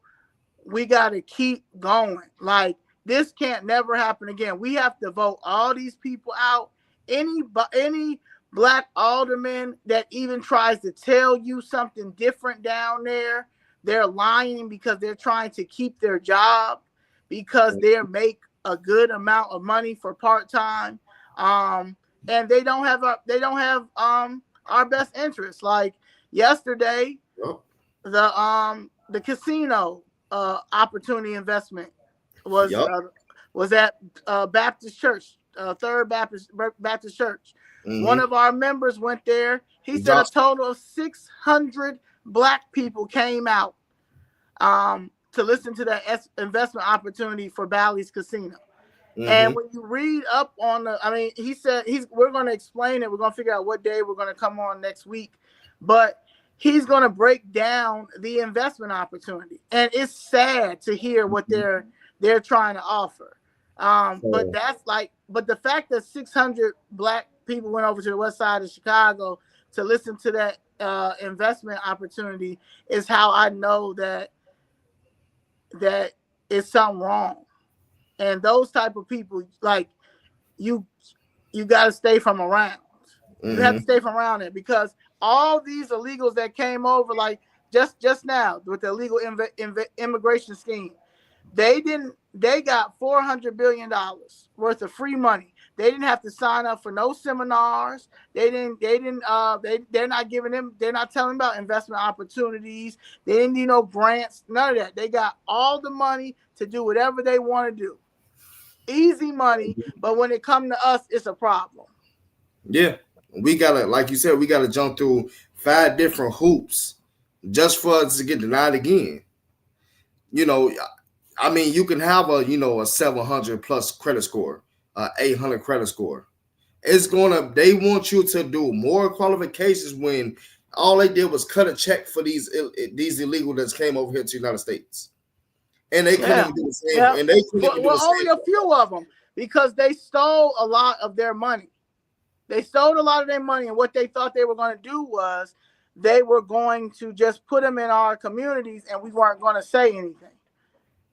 And that's the problem. So now they're stuck, and you've got people down there that don't have your best interest. You have the most important body, the legislative body here is those 50 disgraced aldermen, and they don't think about all the wards. And they're not going to think about all the wards because why should they when we have our representation who don't even think about the people in their ward? Lackeys. That's all they are. Yeah. They just don't care. They just so incompetent. And it's like, you reach out to your alderman, as a law-abiding citizen should, whenever you have a problem in your area, taxpayer, you can't even get speed bumps on your block when somebody's kind of speeding down your block and they crash to other cars. And that's making your insurance go up in the area that you living in. You can't get no help, period. If you are dealing with a situation on the south side of Chicago or on the west side of Chicago, and you go to your alderman about it, a serious situation, speed bumps, the fact that the red light cameras are still killing us over there, the fact that we have lot after lot after lot, but when we try to buy the lots or want to talk to you about the neighborhood opportunity grant or the TIF money, y'all don't know what we talking about. Mm-hmm. But again, I'll go into a committee of development commission or another or housing and real estate committee meeting and see something on, for instance, like in the 17th ward, David Moore working with an LLC, Halsted Ave LLC, and giving him a note of recommendation and approval for what he needs to do it. But then you've got people like myself and other black people that want to put who want to build something in that ward, want to bring development to that ward, want to bring education to that ward, want to bring real affordable housing to that ward. It's like, how dare you? No, we already have this set up. You guys are getting out, whether you like it or not. Yeah. We're going to ignore you. Mhm. We're going to give you the time to understand that we're not going to help you. And if you think that you're going to fight, I'm going to let you know that we're going to win. You know, and that's not going to happen this time. And and there's no more, getting rich off our pain. We not going for that anymore. There's no more of them, staying in these seats because of our incompetence. What we ain't gonna do, we not keeping them in. They not staying in these seats. They getting about these seats, and we have to vote based off of policies and not off of skin color. There is no more black faces in high places. We ain't doing that anymore. Yeah. It's over. Like that's it. Ms. Bridges saying, like, what are we gonna do? It's over. You need to start. People, our ancestors gave us the right to vote, and they got us to the point now that we don't have to be out here in numbers as far as protesting out in the street and stuff. We do need to start going to our city council meetings. Like, you guys got to start showing up at committee meetings. Gotta show up. Like honestly, like, we need to be able to fill these chambers up. You don't even got to speak. You don't even got to talk. They need to see how empty that chamber really be. They don't even come and show up to work. Yeah, they really don't show up to work. They legit getting paid. They legit millionaires because they get $1 million. They get over $1 million each year for their ward to fix. And what do they do? What do they do? They give it to the investors. The investors, and they're using using this illegal immigration. They're using a lot of these illegals just so they can say that, hey, we are trying to find affordable. Nah, this is money laundering. Y'all been money laundering, drug trafficking, sex trafficking, all on our dollar. You done killed so many people during COVID. You see, Stephanie Coleman, how she come to City Hall dressed up at Gucci and Louis Vuitton. We see where her money going. But it sure ain't going to her ward. Yeah. And my thing is, I don't even know if she know that you can get TIF money. I don't even think she knows how to fill out the TIP application. Like, I really don't think. I think she's a socialite. She it's more of a look for her. Like, I'm taking over my mom, but I really don't know what I'm doing, and mommy ain't really tell me either, because mommy wasn't all that good as an alderwoman either. And it's not just her; it's multiple of them in there. They're just He's already removed just to fill up an empty space, just to run, just because we not voting. Right. Yeah, we have to, 25, 26, 27, we gotta show out. We gotta show out. Show out. We have to show them that Chicago united. Like, we united from the Hispanics, the Asians, the blacks, the whites, the Polish, the Ukrainians. Like, that's America first. That's Chicago first. That love Chicago, that love the culture of Chicago. Chicago's always been known for their culture. They want to better Chicago. But you're literally taking the black culture away. Yep. And with the help of these 20 disgraced aldermen and the 30 and the other 30 that don't have our back either. So we have to show them that it ain't never going to happen again. So we need 34 seats, 34 alderman seats, and we need that mayor seat. And we vote in Republican. Like, you got to vote Republican. Like, that's just what it is. You got to do something different. Chicago is too beautiful. So we can look at the Democrats. We haven't had Republican since 32, I believe. 31, maybe 32. Think about that, you all. we haven't changed our mind and changed something and did something different since 1932. Y'all, it's time. We look how beautiful Chicago is, but look at the businesses. You got people right there complaining about the Walgreens going out of business. Yeah. You got all these businesses leaving Chicago. Why? Because the taxes. First of all, the taxes. You taxing them out. The crime. You can't make no money because you allow these people, criminals, to come in here stealing, smashing, grabs, and ain't nobody saying nothing. We were here and the illegals would just go into the dollar store, go into Walgreens with bags, put their stuff in the bag and walk on out. Who gonna have a business like that? You ain't gonna never make no money. And you penalize the company by charging them more taxes and everything. No company and no business is going to stay here. They're all going to be packing up, leaving. And that's because you have poor leadership who don't know and incentivize business to stay. And why y'all back Chicago mad talking about why Walgreens leaving, why this leaving our communities. You know why? Because we too dumb to get these people up out of office. And so we can have first of all, you gotta get the crime under control. You got to get the stealing under. You got to start prosecuting the criminals. So but you don't want to. That's why they don't want to. You got that, and you got all these. It's your policies. It's your people who in here and they policies that's gonna make the businesses leave. That's going to bankrupt Chicago. And now you got affordable homes, businesses gone, and you trying to tax the property the people. So now. Where's your income coming from? You're gonna be spending, but you not making. Democrats don't know how to run no business. Yeah, because they are the real welfare recipients. Yes. Yeah, they aren't, at the end of the day, they are not pro-business.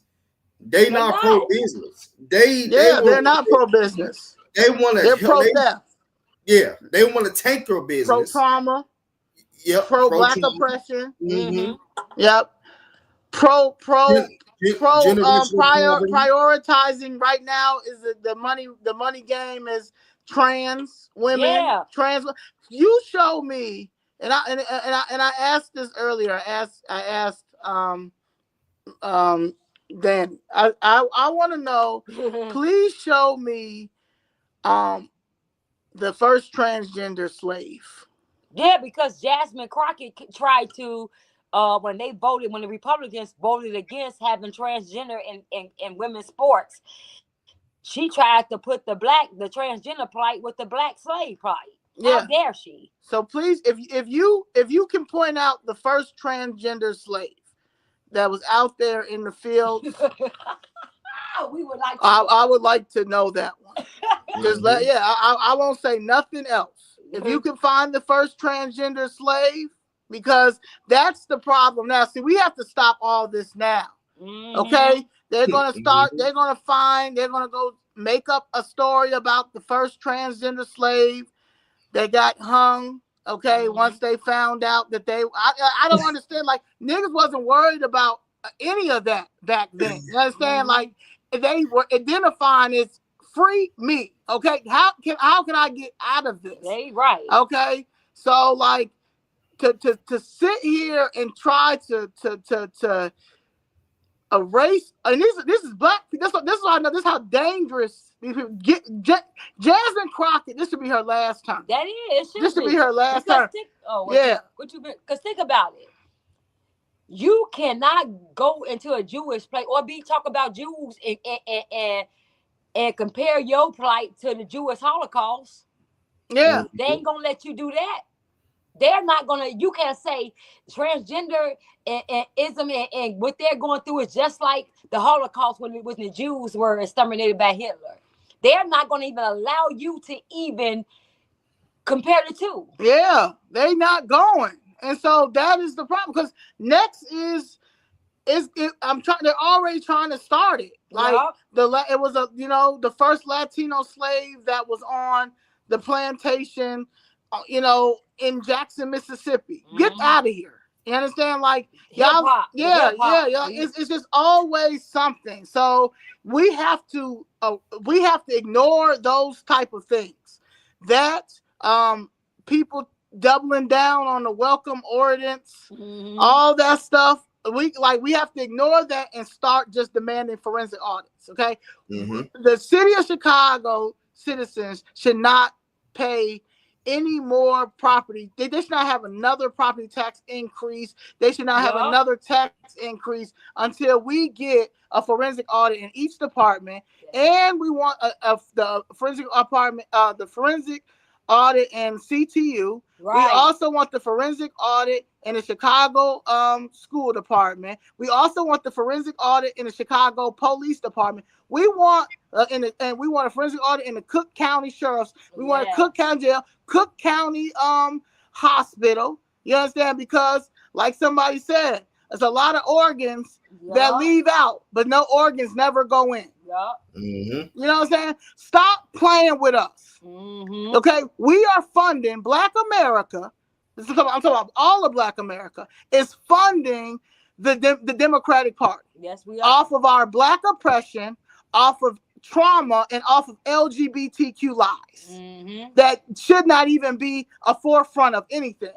Whatever you choose to do in your private life is what you choose to do in your private life, as long as you're not harming kids and you are not trying to touch people who do not want to be touched or any of those type of things. Yeah, they live in their own little dystopian world. It's just like they in their own little pipe dream. That's what they living in. You were the first one, Dave, that said that they need LGBTQ need their own political group. That was so funny when you first said it. But you're right. Like if y'all want, if you choosing LGBTQ over any other your other rights, then you need to go over there. Like go to your corner and do what you need to do.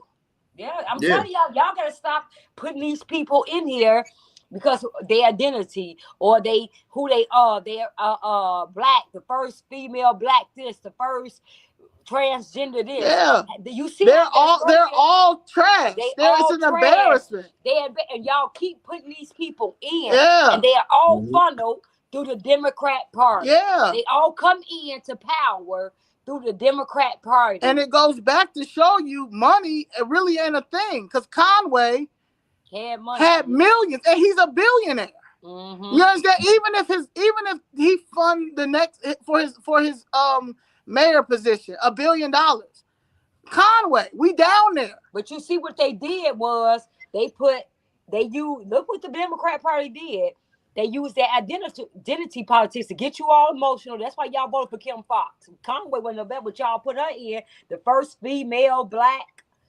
That's what we do. But the fact that y'all you put her back in after she terrible after the Jussie Smollett thing, like y'all could have took a chance with like that's how I know. Like it's y'all just do it because like Danny said, Black, because y'all could have took a chance with Conway. Like if y'all looked at Conway's history, y'all look at Conway. His dad did put $10 million in it. He does have his law degree. He did work as a Cook County state's attorney, prosecutor. You understand? So like he was qualified to give to he doesn't have like any scandals. You understand? So why didn't y'all give him a chance? Y'all put Kim Fox. Y'all put Kim Fox. And look how that worked for us. This is what y'all keep doing. And he has seasoning. Kim Fox didn't have any type of seasoning. Right.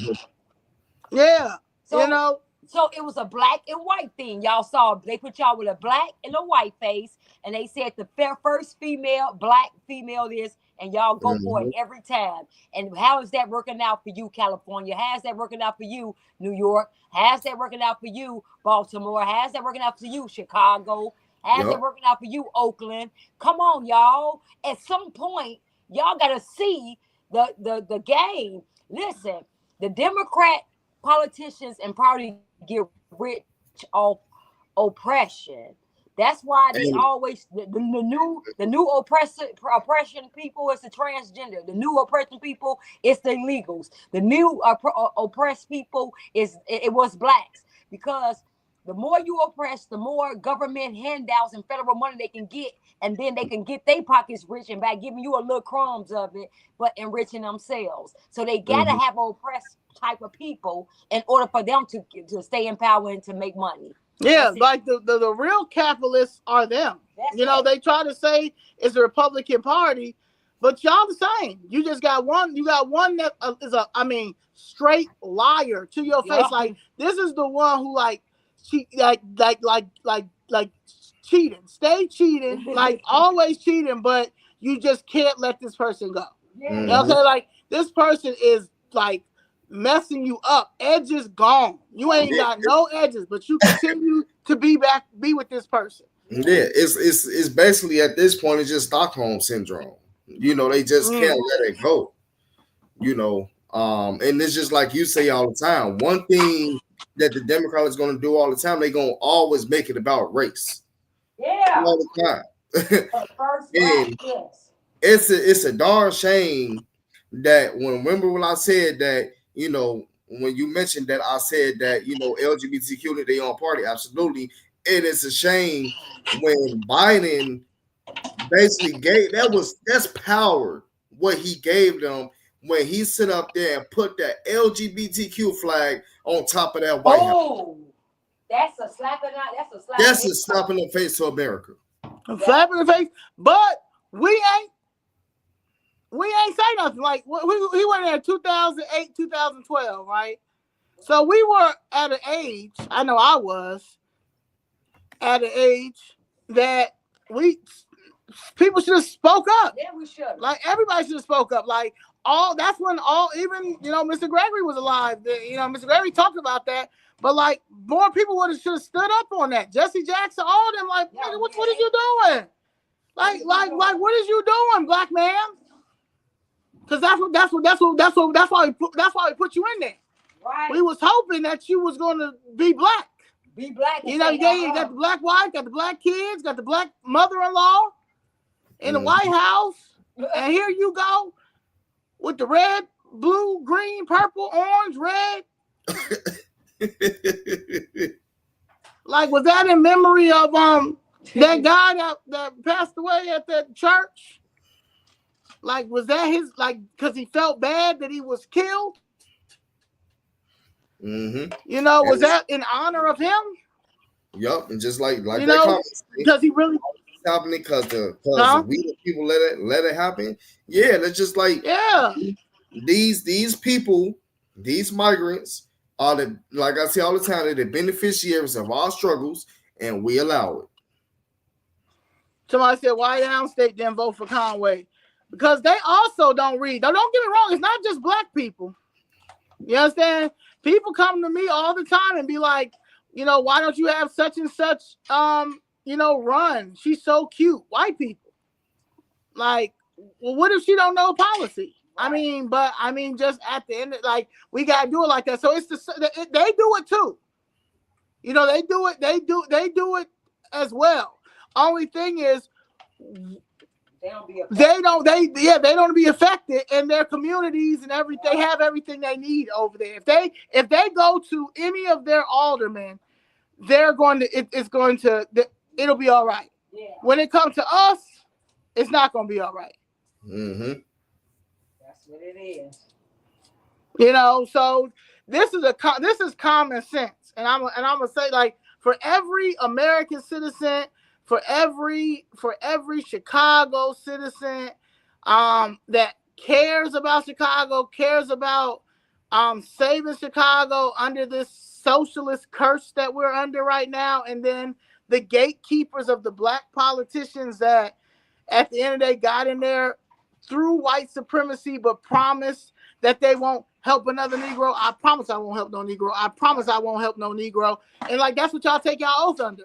Y'all can't help us. Y'all don't want to help us because y'all want us to stay down there, and we'll see you every 4 years, and we're going to drop you off a turkey, and we're going to drop you off a little Amazon gift card and pat your grandmother on the back and say see you there. Yep, and then get the White House or get in there and throw away the key for another 3 years. They don't have nothing to say when it comes to us. And while you're at it, we gonna go ahead and we keep going. And yes, you're right, Dr. Claude Anderson did fight for this for 40 years, but I was 2 years old. Okay, so now that like I said, if it wasn't for me fighting for what I'm fighting for my mom, and just seeing like, damn, we in trouble. You know what I'm saying? Like, we in trouble. And if we do not, if somebody don't get out here and start calling this out, it's gonna be over. Mm-hmm. You know, because you can't call it no, because man, you can't call it no conspiracy. Hold on. You can't call it no conspiracy theory. You can't call it a conspiracy theory because we're watching it. We're calling it out. We're showing it. We're exposing it. It's all like it's all the information in. This ain't no conspiracy. This is real life gatekeeping. We have no strong black leaders in high positions that's willing to ride out for Black America. Mm-hmm. And it's not about, we can't be called black. Like, y'all gotta stop getting so caught up in these history wars, these history lesson wars. We know exactly who we are. I know exactly who I am. I'm pretty sure you know exactly who you are, Dave. I'm pretty sure your family knows, your brother knows, Danny, I'm pretty sure you and your husband knows. We know exactly who we are. So we don't need to go back and forth about that, okay? Exactly. We need to go back. We need to, the issue is our tax dollar is funding all of this. That's right. That's Where is this money at? Mm-hmm. Why isn't it going to the South Side and the West Side? Why are you displacing people? Why can't nobody get any grants? Where are our organs at? Where, you know what I'm saying? Where is our business loans at? Why are you displacing black people every day, all day? Why are you starting an illegal eminent domain scheme all over? You're starting to set fires now. Where are our reparations? All over. Our reparations, because it said this is the land of Lincoln, and that's a debt that was owed to us from Abraham Lincoln. And that's we haven't got our 48 a mule. That's a shame how this is the land of Lincoln, but we just let the Democratic Party just wreak havoc on this city for 60 plus years. Take our rights, put in and laws that don't even. I mean, they legit do not uphold the U.S. Constitution. They legit don't do. They legit do not. We're watching it. They do not uphold the U.S. Constitution. They don't uphold the Illinois state constitution. They don't uphold any laws. They like literally they launder money all day.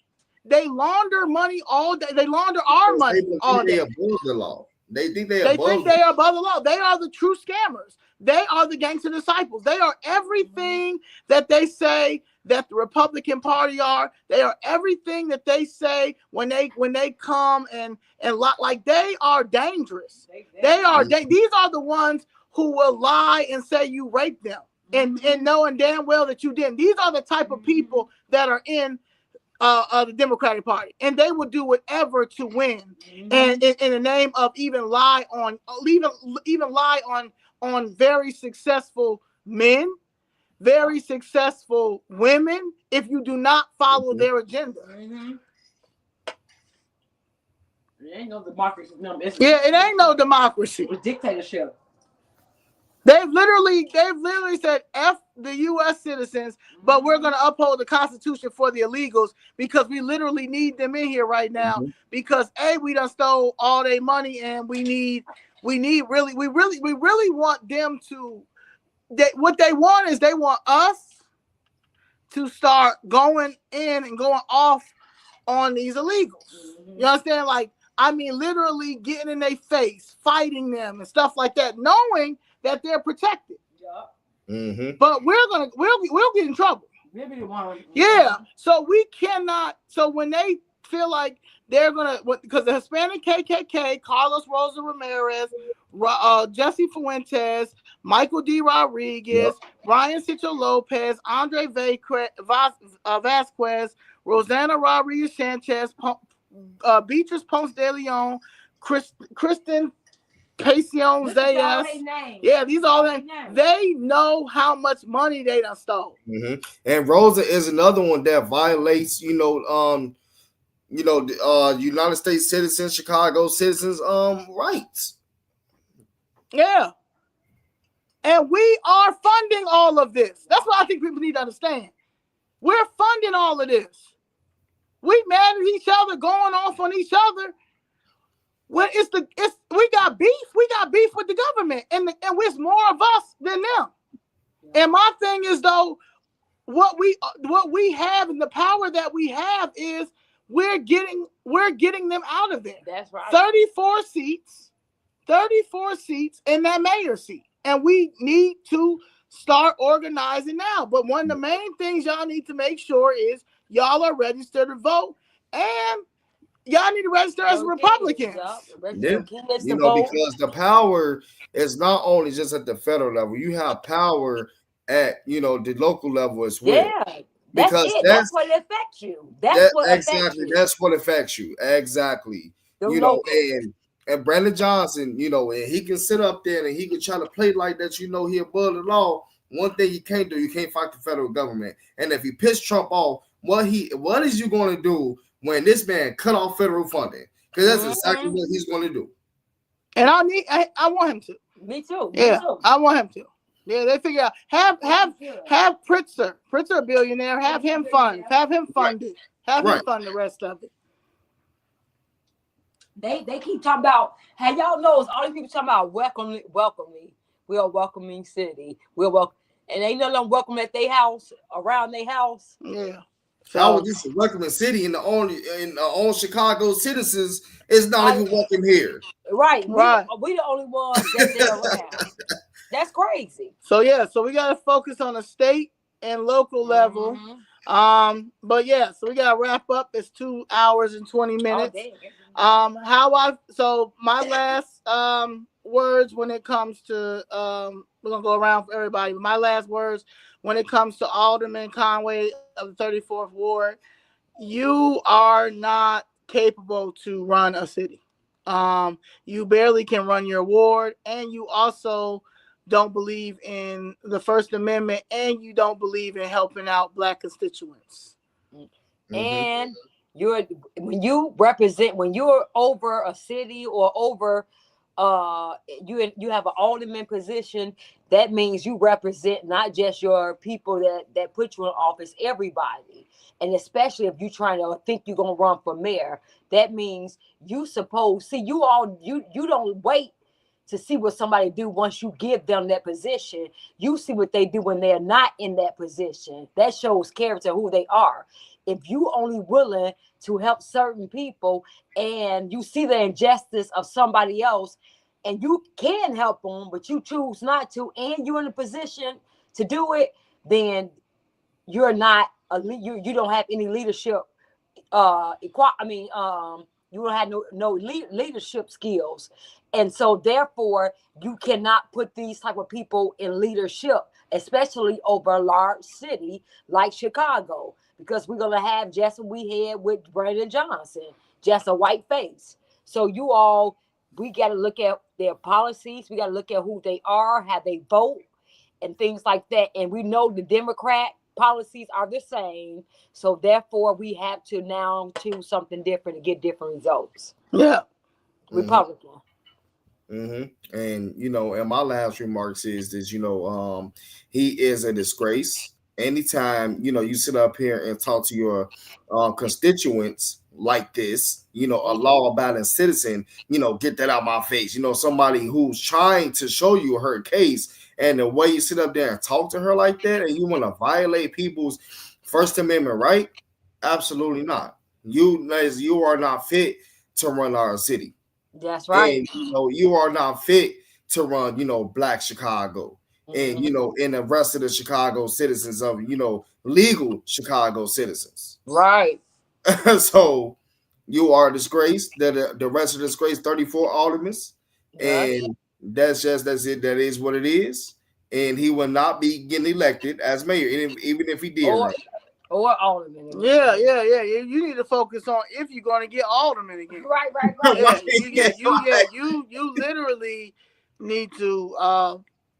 I don't even know what you need to do. Go downstate. Yeah, go downstate. Go to DuPage County. Go to your father and help. Yeah, go talk to your daddy. Shit. And figure out, because at the end of the day, you can put $1 billion in. Your daddy can put $1 billion in. He can. It doesn't. He can. It doesn't matter. You're not getting in, buddy. Yeah. You're not getting in. You have your attitude is terrible. You are not impressionable at all. You have no public service skills, and you do not care about DC. I mean, DC, you're a Chicago citizen. Look, somebody said, "Are we in DC?" Yes, we are. We are in DC. The inauguration is on Monday.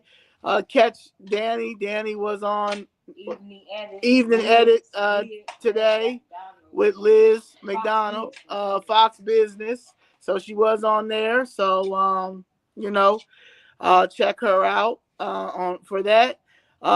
Please like and subscribe. If you want to donate to Cash App, $UT Lifestyle, Zelle, uncomfortabletruth.lifestyle@gmail.com. If you want to buy a sweatshirt, a Freeman shirt, Chicago Fist Red t-shirt, ChicagoFistRed.com. People were stopping us at the airport. People stopping us at the airport. A lot of people noticed us. They're very happy that we're in DC. So we are in DC. They want these shirts. And continue to pass this message out. Even if you even if you screen record certain parts and send it out. But let's do it. This is a final movement. This is the final movement, and this is for everybody who has common sense. Okay. Mm-hmm. And at the end of the day, if you love each other, I'm gonna fight for Black people because I love us, and that's what we're supposed to do. I'm not gonna let anybody make me feel bad about it, especially when we have yet to get our reparations. Okay. Mm-hmm. And that's just real stuff. And that's it. Also, January 23rd is my birthday. I'm having a live for that. And then on the 25th, I am having a birthday fundraiser. If you're in the city of Chicago and want more information, please email Chicago allhandsondeck@gmail.com. Mm-hmm. But yeah, Miss Jessica loves you all, and she will be back next Friday for Famous Friday. There is a committee meeting on January 22nd, so please show up to there at 10 a.m. As committee City Hall, 121 North LaSalle Street. Start writing your alderman and let them know that you demanding a forensic. Call them and let them know you demanding a forensic audit in each department, or even a department that you want to know. And if you don't get any information or updates on the forensic audit, or they don't demand a forensic audit, let them know that we're coming for your seat. That your seats are done. Yep, we have about approximately 72 hours until Trump, swearing that oath, to become president of the United States of America. Also, we are excited because he will be pushing the platinum plan for, the United States. So that's also a good thing. Ice Cube tried to, go over there to, Biden, but Biden basically, slammed the door in his face. So Trump invested $500 billion into the platinum plan. So, that's a change that's, that's coming, and we're going to hold his feet to the fire about that. So, yes. And then Mama Doris wrote a nice letter for me, and I do want to share it on my behalf, and she sent it to David Moore and Brandon Johnson. Please hold on. Let me see that. Oh, Mama Doris. Oh, let's see what Mama Doris talking about. Yeah, Mama Doris be getting in on, boy. She don't play no games. Yes, and this is the first time I said this is the best birthday present I can get because Mama Doris, and she mailed a certified copy to them as well.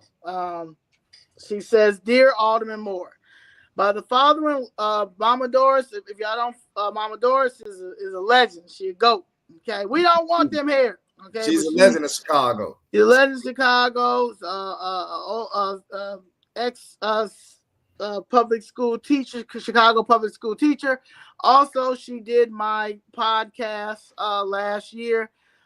Doris Lewis, her mama Doris, but Doris Lewis on Dick Gregory Taught Me podcast. It was a great episode. Please go and download and listen to it. And she breaks down a lot. And this was before the election, but she breaks down a lot. She's 80 years young. Dear Alderman Moore, by the following letter of complaint, I would like to express my unsatisfaction with the treatment and barring of Ms. Zoe Leigh from council meetings until April 14th, 2025. What crime did she commit? Did she threaten you or anyone in that body? If so, why hasn't she been arrested? Why is she subjected to criminal charges if she attends city council meetings prior to April 24th, 2025? Why is she being told that she can't protest in City Hall and that she has to have a permit? This is all absolutely absurd, Alderman Moore. You know that every racial, ethnic group and others protest without a permit. It is my opinion that you initiated that citation because you have a vendetta against Zoe, because she repeatedly has consistently for the last 2 years appeared before City Council protesting illegal proceedings regarding her mother's property. She has specifically addressed you and asked for help to no avail. She has produced documents showing ownership and how her mother and godfather's property was confiscated and eventually demolished. Her mother, Alderman Moore, appeared before City Council to plead her case. What did you do? Walk out.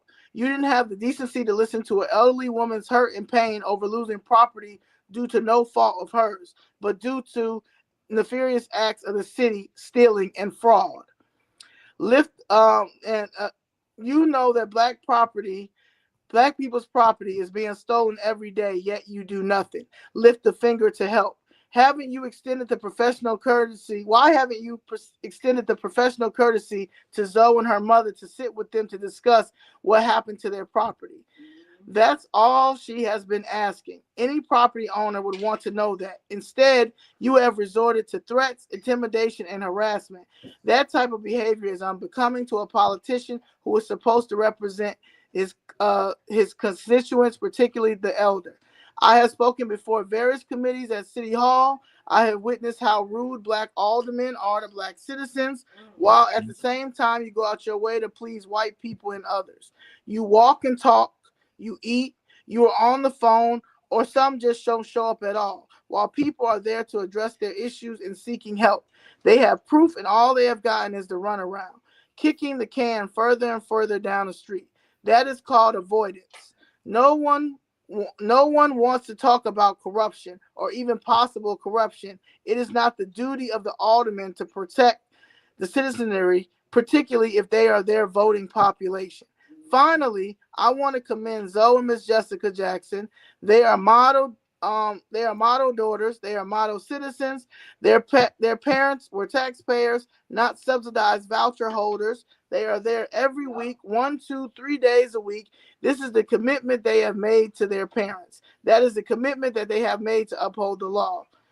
Zoe is there as the voice of her elderly mother. Ms. Jackson returned to Chicago to be the voice of her mother, who passed away a few years ago.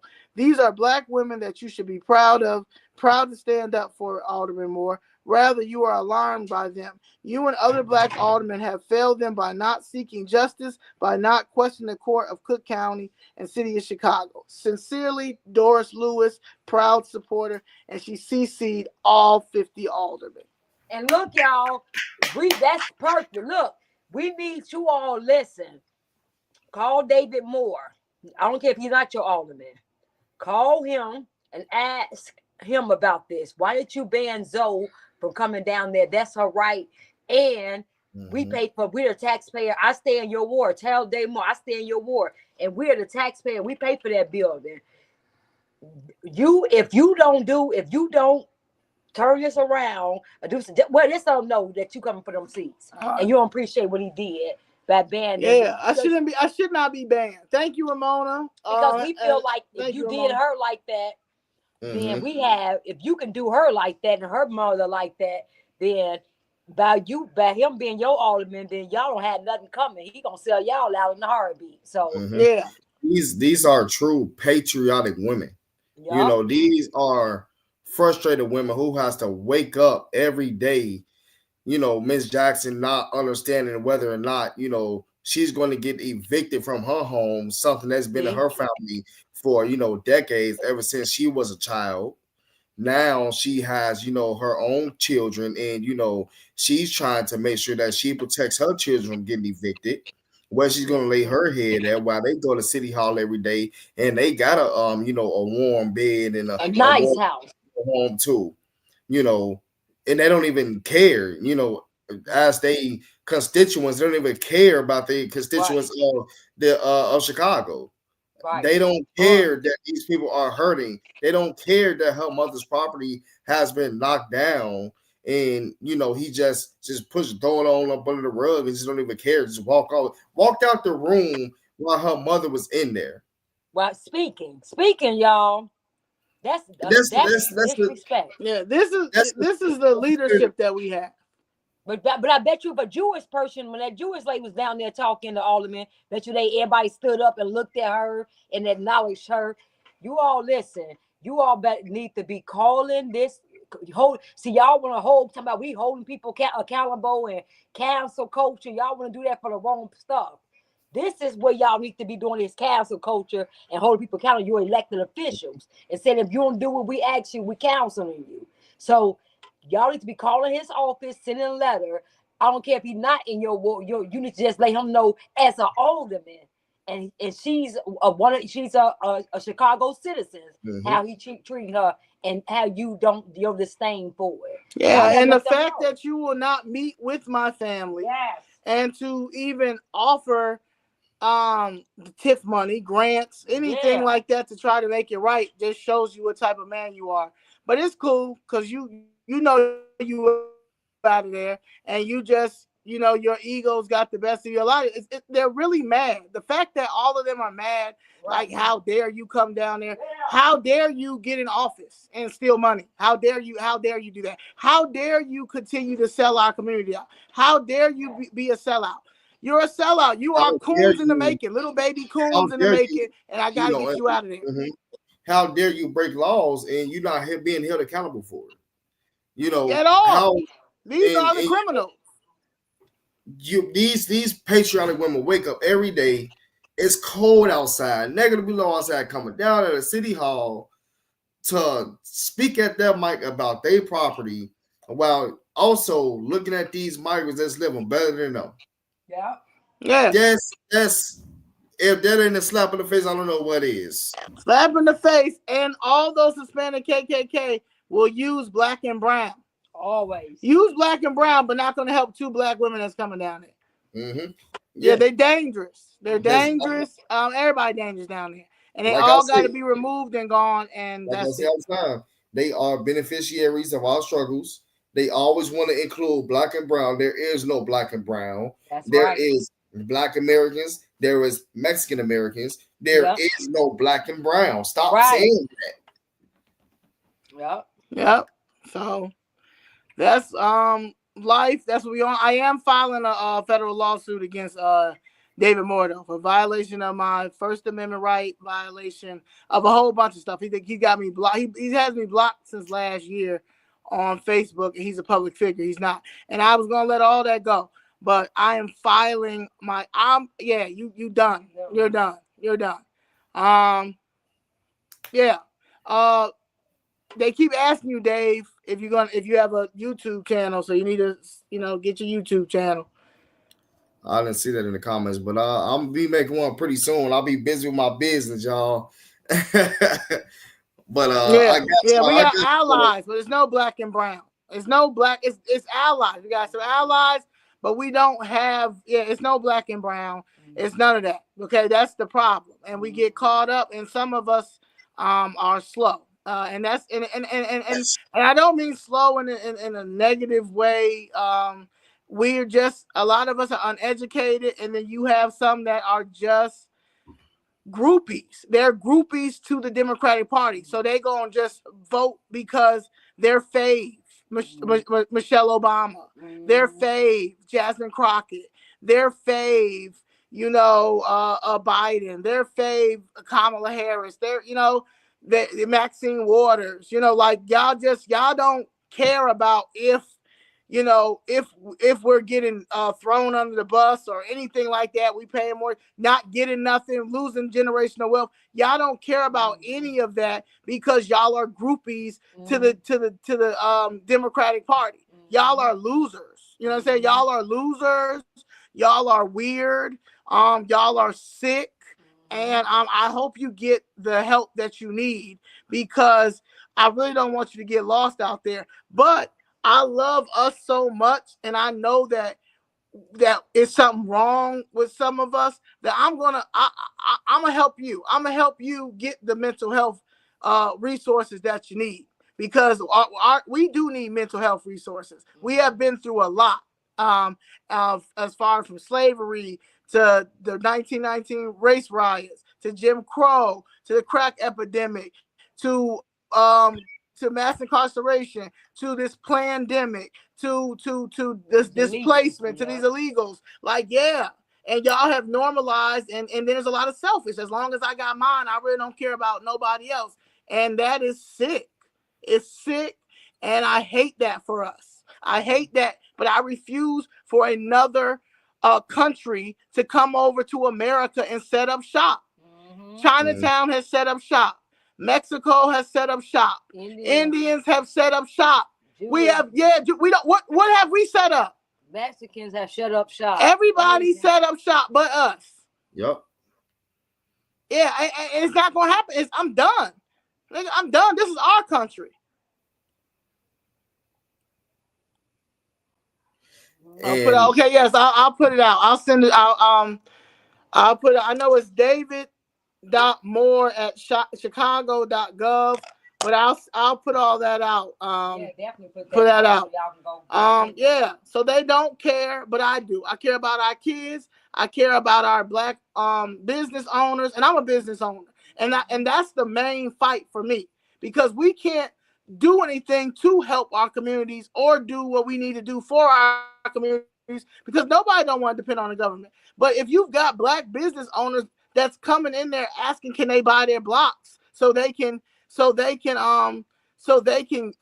fix their community up, and you're gatekeeping our community and giving it to rich developers, you sick, and you need to get out. So that's my piece, y'all. I'm a business owner. You Against You fitness trainer. If you all need training in Chicago, great results. I get great results, or online training. Danny C, hit me up. You can go on my IG page. It's _You Against You fitness, or Facebook, Danielle Carter Walters. But yeah, that's what we're doing. And Dave, what you want to tell your business as well? Yeah, so my business is Sensational Heating and Air. You can look us up on Google. Also, you can go to our website, sensationalheating.com. We are a heating and cooling business based out of Chicago, and we cover anywhere from repairs, service, installations, free estimates, you name it. Okay. Yeah, and Uncomfortable Truth Lifestyle is my brand. The Chicago Flips Red is the organization that is going to save Chicago, and there's other Chicago Red. There's other Chicago conservatives and people who have common sense, but it's going to take all of us, because we all got to show up to the poll. We all have to organize and get these people out. For my fundraiser that I'm doing for my birthday, all the donations are going to, anything that I raise are going to the Political Action Committee for Chicago Flips Red. I am not playing. We are getting these people out of office. And that goes for everybody, and we have allies, and that's all that matters. This is not. This is. Oh, let me finish. Yeah. Let me say this, y'all. Was you finish what you were saying? You finished? I'm just saying we ain't playing. Oh, did you listen, you all? Did you hear about the 600 people that showed up at the casino? Yeah, you talked about that to them? Yeah, y'all, the 600 people that showed up for that casino. And they not getting the investment they putting in, they not gonna see no money. You all, that's just so when they want your money, they come on, get your money, and black people show up like just sheep, just showing up, steady giving money. Take that money and invest in something for you. Take it and invest. In a lawsuit. Yeah, in a lawsuit, and ask them. Yeah, because they playing us. But this is bigger because Chicago is broke. Chicago is bankrupt. Chicago has no money, and so they're trying to figure out how to get some type of money because they know Trump ain't going. Biden can't. Pritzker can't do anything. And that's just what it is. Yeah, we have a town hall meeting. We're gonna start doing virtual, but we are having a town hall meeting for everybody in the next 60 days, and that's how we're gonna start. So, and please come out. Everybody gotta come out in person. Okay, this is how it works. This is how it works. All right, y'all. We gotta get up out of here. Also, before we wrap up, Zoe, I also want to, kind of touch bases on what Danny said, because Justin, another guy from our group, Chicago Flip Red, he talked about, that business deal with Bally's. And it's funny that they come to us as a minority, investment deal, but they come to us with the bad investment deals. See, because they give you a loan. What you invest up to, like you put in like $250 and they give you a loan. But if people understand stocks, dividends don't pay you much. So it's going to take you a very long time to even pay that loan back. So it's a bad investment deal. It's a bad business deal. They give it to us, and they come to us. And right now, like Bally's, because like shares is like $16. Yeah. Like don't even play yourself. Let them figure it out. Because they ain't none of them took pay cuts. They all voted for raises. Yeah. None of them took pay cuts. Let them figure it out. Let them figure it out. And like I said, or go to Chinatown. Yeah. Chinatown that's how they launder their money. Yeah. Through the casino. So that's where they need to go. Go get their money. Go let them do it. Get the Mandarin person who speak Mandarin and Chinese, and get Alderman Nicole Leigh and go over there and offer them that same deal that you tried to offer us. That's how. And then they're not going, and that's what people need to understand. So that's that piece. All right. Any last words? Thank y'all for watching. We got up to 270 people to watch. Thank you. Again, it's a note for Alderman Bill Conway to be anything. And he owes Ms. Jackson an apology and an hour. No. And as much time as she needs so he can look over his stuff, since he cares about fighting public corruption. All right. We good? All right, y'all. I love you. I'll see you later. All right, y'all. I'll see y'all back home in Chicago, next week. Y'all have fun. Y'all stay safe, and have fun for me too, since I can't be there. All right. Yeah. All right. Talk to y'all later. Please turn in the final. Was it final edit? It's evening edit. Evening edit. With Liz McDonald. Liz McDonald. Yes. Yeah. So, all right. I'll talk to you later. Peace. All right. Bye-bye, y'all. We flip Chicago Red. Yeah. Chicago Red.